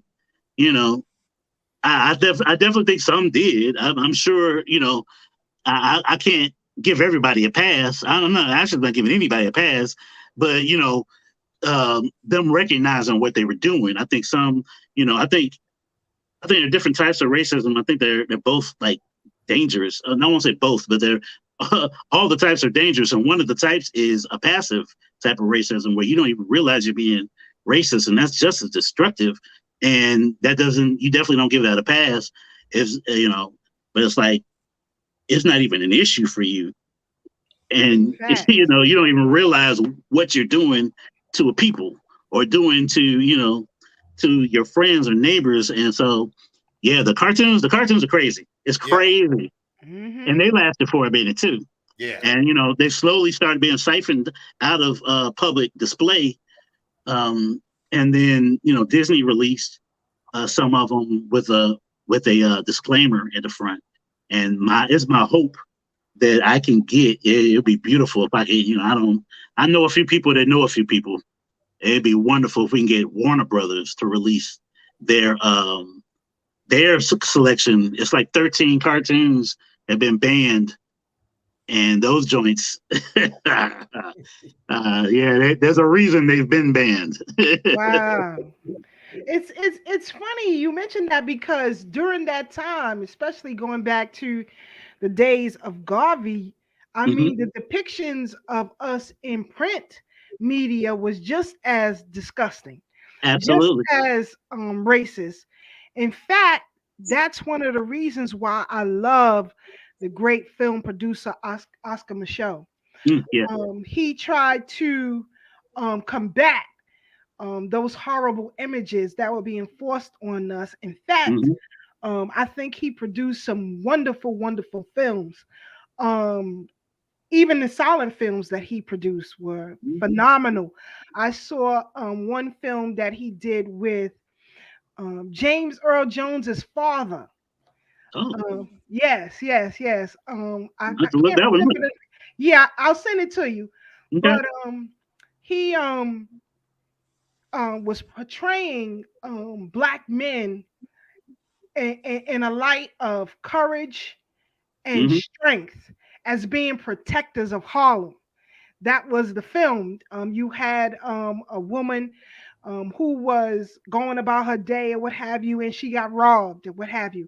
And it showed the courage and the strength of black manhood in that film. And it starred James Earl Jones's father. So definitely got to check that out. I can't remember the name of it off the top, but there's some interesting things as it relates to blackface. There's an Oscar Micheaux film. I think it's a couple, but I know it's definitely one that has some blackface in it, and it's very interesting to see how black artists deal with blackface. In particular, I think of Bert Williams, and he's probably like one of the most famous of his time blackface performers. And a lot of the times he took that hit. It's like, I'll wear blackface so that we can get the draw, but nobody else has to wear black. He'll have an all black show, and he'll come out and do his blackface thing, but then a bunch of other people can perform and be real black. You know what I'm saying? And actually be themselves and actually perform in their true blackness, true beautiful blackness. And he just took that hit for them. Like, even there's a film that just resurfaced within the last decade or so, with Bert Williams in it, and it's like a love story, and it's filled with black. It's a beautiful black cast. There, you know, the scenes that we see them out at like out at a amusement park, you know, just having a great time in a day. You see them, you know, there's a loving couple. This is unheard of in his time. You know what I mean? Even with blackface, he had like a subtle nuance that he played with it. So it's very interesting to see how, when given the control to, you know, given the ability to control that narrative a little bit with the blackface even still being there, how we control it, or what we do with it. And even in some instances, how we do it when we're not. Like, we sneak it in, you sneak certain things in, like, you know, that are actually callbacks to some of the things that birthed blackface. Because, you know, when we go back to the beginning of blackface, a lot of its inception is really based in a misunderstanding about us imitating them. You know, well, now look at Master Jim. Look how he walks. He thinks he's so intelligent. He walks around with his hat like this. You know, he thinks he's so intelligent. You know, he's actually making fun of them. And then they see it and say, "Look at those niggas. They think They think they can talk. They think they can speak well. They think they know how to be, and they're making fun of us, making fun of them. And you know, there's so much commentary. So and that's why I say it goes so deep, because even from there, you know, blackface and the films about slavery, because they keep meshed together, they sort of become, especially the shows, the actual stage plays, they become like another way to enslave us, because you know it's after this stuff rises after slavery is over. So it's like almost like a zoo. It's like, come see how plantation life was. Come see real niggas on plantations. See how life was, and you know what I mean. That's how they're presented. That's how the movies are presented. That's how the actual plays are presented. And, you know, a lot of times they're white people, but then they started, you know, putting black people in. And, you know, even the black performers have to wear blackface, because that's what became, you know, popular at the time, as if they wanted to see that portrayal. So it's a lot of deep psychosis that we haven't come out of as a country, as a world. And we don't realize how much blackface is deeply ingrained in our society in so many different levels. It's in there. Like it's the first great pop form of expression. So just about every form of pop culture, especially in America, has some root in it. I mean, you'd be hard pressed to find something that doesn't go back to blackface. Wow. Wow. You know, when you really start researching, like the ice cream song, ice cream truck song, you know, it's just some of the songs that we feel like are Americana songs. You find out that they have roots and they're written for minstrel shows, and you're like, wow, like this too.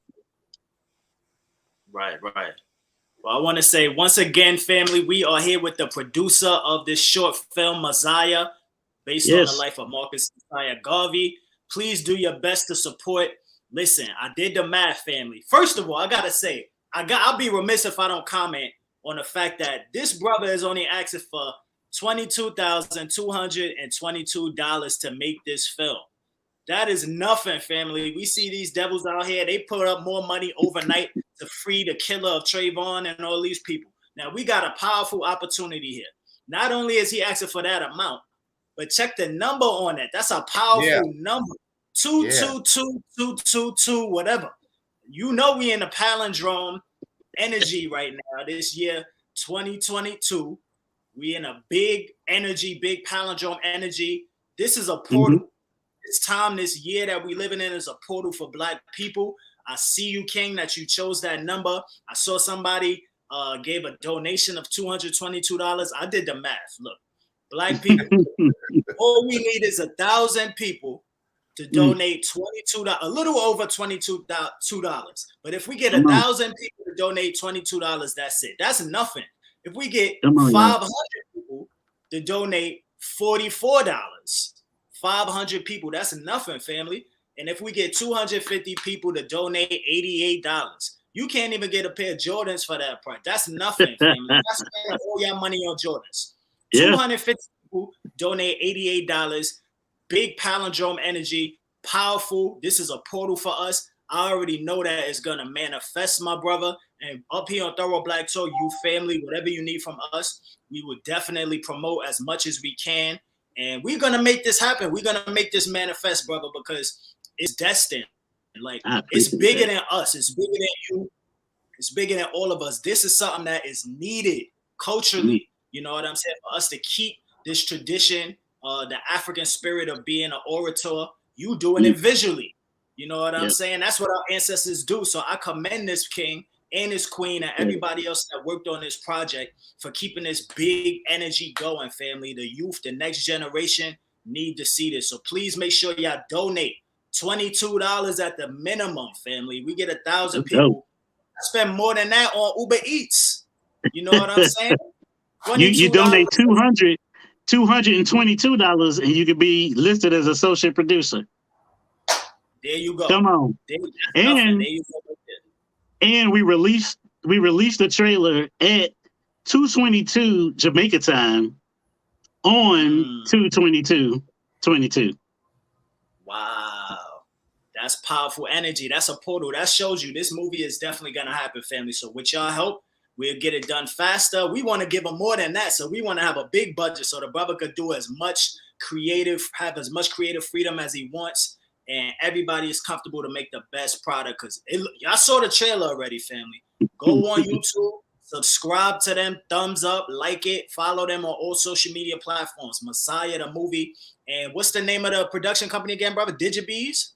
Digibees, exactly. Digibees and AIMG. That's Alima Industry Movie Media Group. That's her company, and my wife and I are co-founders, co-owners of Digibees. That's what's up, brother. So yeah, I'm very excited. We got a couple minutes left on the show. The brother you mentioned actually did call. I told him to call back, but I'm sure he got caught up in the knowledge that you was dropping here. It's so powerful. Please remember, if y'all coming in late to the show, you can watch he's also listed as a contributor. Because I saw his name up there. He's listed as a contributor. So again, family, please share. Do me that solid. The replay of this video will be up immediately after we end this broadcast. It will be on YouTube, so you can watch the replay, share it to a friend, share the trailer to a friend. Let's get this movie made, family.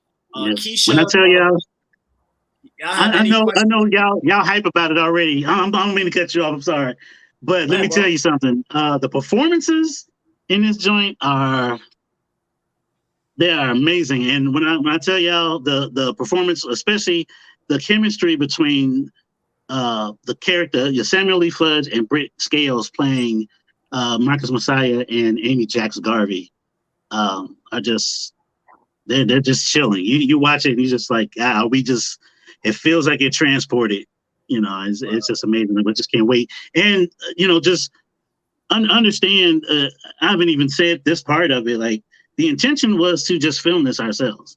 To take, get our money. That's why we have something to show, because we did go to production on this film, and we ran into some things that we really, because of, every movie has issues.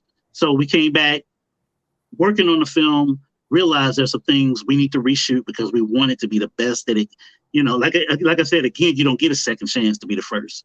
So, we want it to be the best that we can make it with the resources that we have, and make sure that we get it done right. And so, that's, there's only one scene that we didn't shoot, but then there's some that we need to reshoot. So we're just definitely committed. I mean, if we have to, if we're trying to accelerate the timeline, because we're workers. So we're just stack up these chicks, and I don't know, we just have to make it happen. So we would love for people to actually contribute and actually be a part of it and have some ownership in this, like be partners with us in making this film come to fruition. Again, I say, and I can't stress it enough, and it's not me trying to sell it. I'm not a salesperson at all. I'm just stating the reality of it. This is historic, because there has been no other film made about him. This is it. Like, if you become a part of this, you join us in its history-making effort. Right. So, what's the projected release date, Brother Jirard? So, it depends on when we get the film, but we get the funds and get back into production. But it's our intention to definitely have this done before the end of the year and be able to have it start doing some screenings this year sometime. Okay. It's gonna be done. Trust me. Like I said, I was talking to my brother, the numerology specialist. Let's go. Brother King Simon this morning, and he said, "This is my year." So if I'm telling y'all to get on board, don't miss the flight. I'm telling you. Speaking of that, I'll reach back out to King Simon and make sure you get on his program. I know Dr. Filet is in the queue. Dr. Filet, I'm gonna send you Brother Gerard's info. You got to get him on your program. You must. And we'll reach out to some others. Brother Duda, Knowledge Born of Duda Knowledge Radio. Definitely. I want you to have this brother Oba. You see me? I want him on your program. So I'm going to send all of y'all his info. And I want him to come back and tell me y'all did that. Because if you don't tell me, y'all know I come for y'all. I'm telling you, don't make me come for you. It ain't going to be pretty. But I'm saying, Get in on the ground floor. Let's make this historical film, and then you can tell your descendants that you was an associate producer. Yes, of the ma'am. only film Yes, produced ma'am. by Brother Jirard in honor of Marcus Mosiah Garvey. That's your family legacy. Leave the blueprint for those who coming behind you. So again, thank you to Queen Danielle, Pocket Brown, in the queue. Thank you, Queen, for riding with this brother and making sure he get what he need to get this stuff done. You know what I'm saying? It's nothing like to have a queen in your corner. I'm telling you, my husband always say, babe, you the brains behind the operation here. Right, I'm riding with her. I'm jumping on the back of the truck with her. That's what's up. So Dr. Filet, she said absolutely. She will have you on her program. She's in the queue. All right, let's make it happen. Filet, in the morning, I will send you because I have to do another project after we log off. So in the morning, I will send you his info and get him on your program, sis. And we're gonna spread the word here, right now. Listen, I want to big up all of y'all. I'm so appreciative of even the love you were giving before I came on the show. Like, I just happened to just randomly do a search. I was like, I wonder how this is doing, what kind of posts we have. And I did a search for Mosiah, and your show came up, and you're already into the show. And I was like, let me see what this show is about. And watching it, and you were already saying beautiful things and already showing support then, you know what I mean? And putting good energy out in the atmosphere about our project. And I just want to tell y'all, thank you so much for that. I am appreciative of that, and our whole team is appreciative of that, and definitely giving me this opportunity to highlight our projects and to talk more about it and to give people a face to this work that we're doing. I'm so appreciative. Yeah, this is just a short, so we gonna have to get that 2 up to 6, 8, whatever you need, bro. So we could honestly, I need to see a 3. This gonna have to be a new Malcolm X movie, bro. I need a 3. Well, let me tell you something. Y'all don't want you don't want it. You don't want. You do. It's what you do want. You think you don't, but you do want it. And I'll quote my brother Miriam. Did y'all say he called in? He said it's the greatest story never told. And boy, you don't want. You ain't ready for it. Come on, let's go. Hey, brother Gerard, let me just throw this in there. Yeah. And I'm going to appoint this to Sister Keisha and brother Ashe. And they might get bigged up off of this, but check this out. It would be great if you could release it on his birthday, age 17. They all Leos. So so everybody is saying that. I would love to. It would be great if it could happen that way. I'm just saying. Leo on deck. Yeah, it is. It's a great thing. So again, brother, we thank you. We appreciate you for coming in and giving us information. Of course, as things progress, this is your home. Hey. Whatever new updates you got, you let me know. We already got each other contact. Yes, ma'am. It's right here on the Brooklyn Bridge. That's how we do. Can I get your contact information from Keisha, brother? Absolutely. Okay. When I get it, I'm gonna text you so you know it's me. Yes, sir. And then I'll right back. Maybe we could chop it up on Absolutely. Absolutely. I'll send it out in the morning because I want to send it to King Simon as well and brother Knowledge Born so he can get on Do the Knowledge Radio. So and brother Oba as well. So I'll definitely do that in the morning. I got something else I got to definitely get done tonight. So it is what it is. So again, you get all your homework done. Were you doing homework last night? See, I gotta finish it. You see, you understand. I gotta finish. It's due tomorrow. It's due tomorrow. I don't want no beef with the professor. Yeah, we want you to stay on track on that. Yes, indeed, brother. Yes, indeed. So again, thank you for coming in. And again, like I said, this is your home. So whatever updates, whenever you want to come in, if not you, Sister Danielle, Sister Alma, whoever. That's what we need to do. We need to work on getting some of the team on. And I know off the top, Sam would want to try to get on the writer and the star of it. So we might have to hook that up. Definitely. We'll make it happen. Let's make it happen. Let's make it happen. There you go. There you hear. Family, you heard it right here first. The exclusive. Right here on the Brooklyn Bridge, baby. Hey. Goes down. Thank you for tuning in to Thorough Black Talk. I'm going to let you go, brother. We'll see you soon. You be well. Stay healthy. Gerard, stay stay strong. We love it. Yes, sir. Peace. Love it, love it, love it, love it, family. Brother Ashe, excuse me, Brother Black, your final thoughts and comments, and we'll close out of here. Going off of the topic that we were on, I'm not going to go ahead and be long because I was getting ready to finish right before Brother Jirard came in. But just going off of the top, when it comes to us as Black folk in particular, wherever we're from, we're African, Caribbean, South America, wherever, United States, basically, we have to know that wherever white supremacy is, there's a system of depopulation. And when that system exists, we're going to be the first ones in there and the last ones out. So with that in mind, especially now, because, again, I said last week that 2 weeks before that, all we was talking about was COVID, and we haven't mentioned it once on this phone call as well. And the pandemic ain't even a month gone. So they just changed the drums from the pandemic to war drums. And in this dynamic, we still always, get in our face, where we got to cover it because stuff is coming down on it. So all I'm saying to everybody is, if you keep that in mind, when you see anybody that looks like you, that could be your brother, father, sister, mother, love and respect. You ain't got to like the person. I mean, if they ain't never did nothing, even if you don't like how they look, they might smell a certain way. They might, just like, be somebody that look like somebody you knew that you can't stand. Just respect them. Just say hello, keep it moving. You know what I'm saying? We thinking that, being nice and loving and respecting is always like giving somebody something and, smiling in their face and being fake. No. All we got to do is look at each other and say, man, I know what you're going through because I've been through it. And hopefully you don't have to go through that. So that's my last words. And I hope everybody, the next time we see each other, we all a little bit freer than we are right now. Brother Ashe, I'll pass the mic.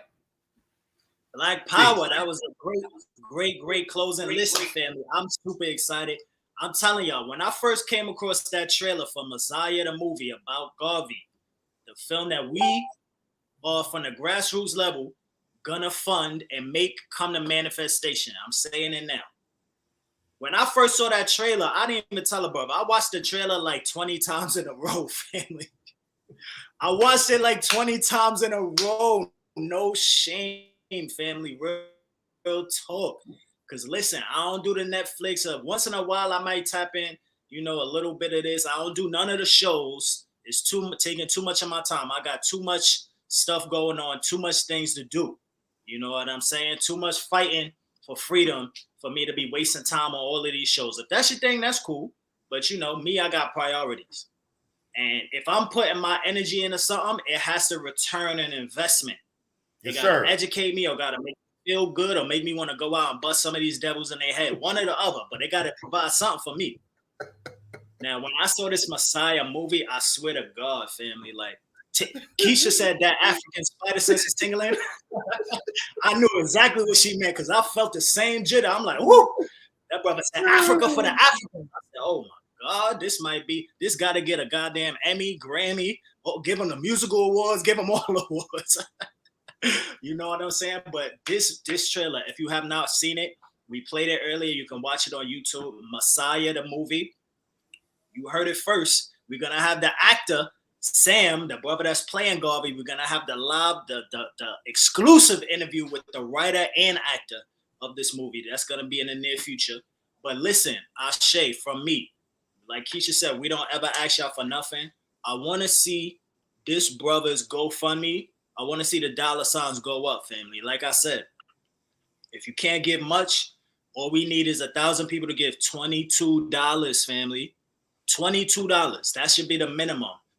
Let's make this happen, family. Let's put some money into this. This is us. This is our opportunity. You know what I'm saying? We can really make this happen. You know, not nobody else, not no outside sources, no Hollywood, no acidics, not none of them. Not all these big studios and all of that, but us, the people, family. We can make this really happen. You know what I'm saying? So let's do it, family. Mosiah the Movie, go to the GoFundMe. Please make sure y'all share this video because you heard it first. Remember where you heard it. Thorough Black Talk always give you that thorough. You feel me? So make sure you go like, subscribe to our YouTube channel, Facebook, hit the like button, share this video right now, DM it to somebody, text it to somebody. Let's get this information out there, family, because I got to see this movie on a big screen. And trust me, for the NYC crew, Thorough Black Talk will hold a private screening.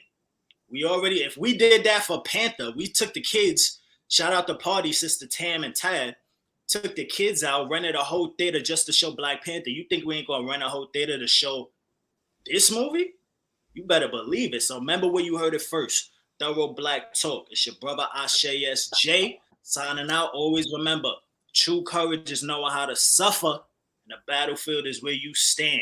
Sister Keisha. Yes, sir. Peace, sir. Yes, indeed, family.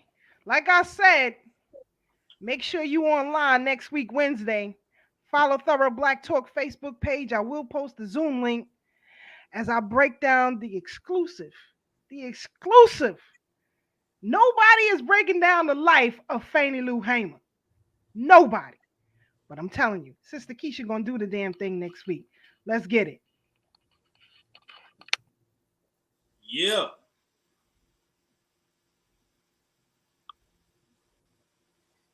Peace.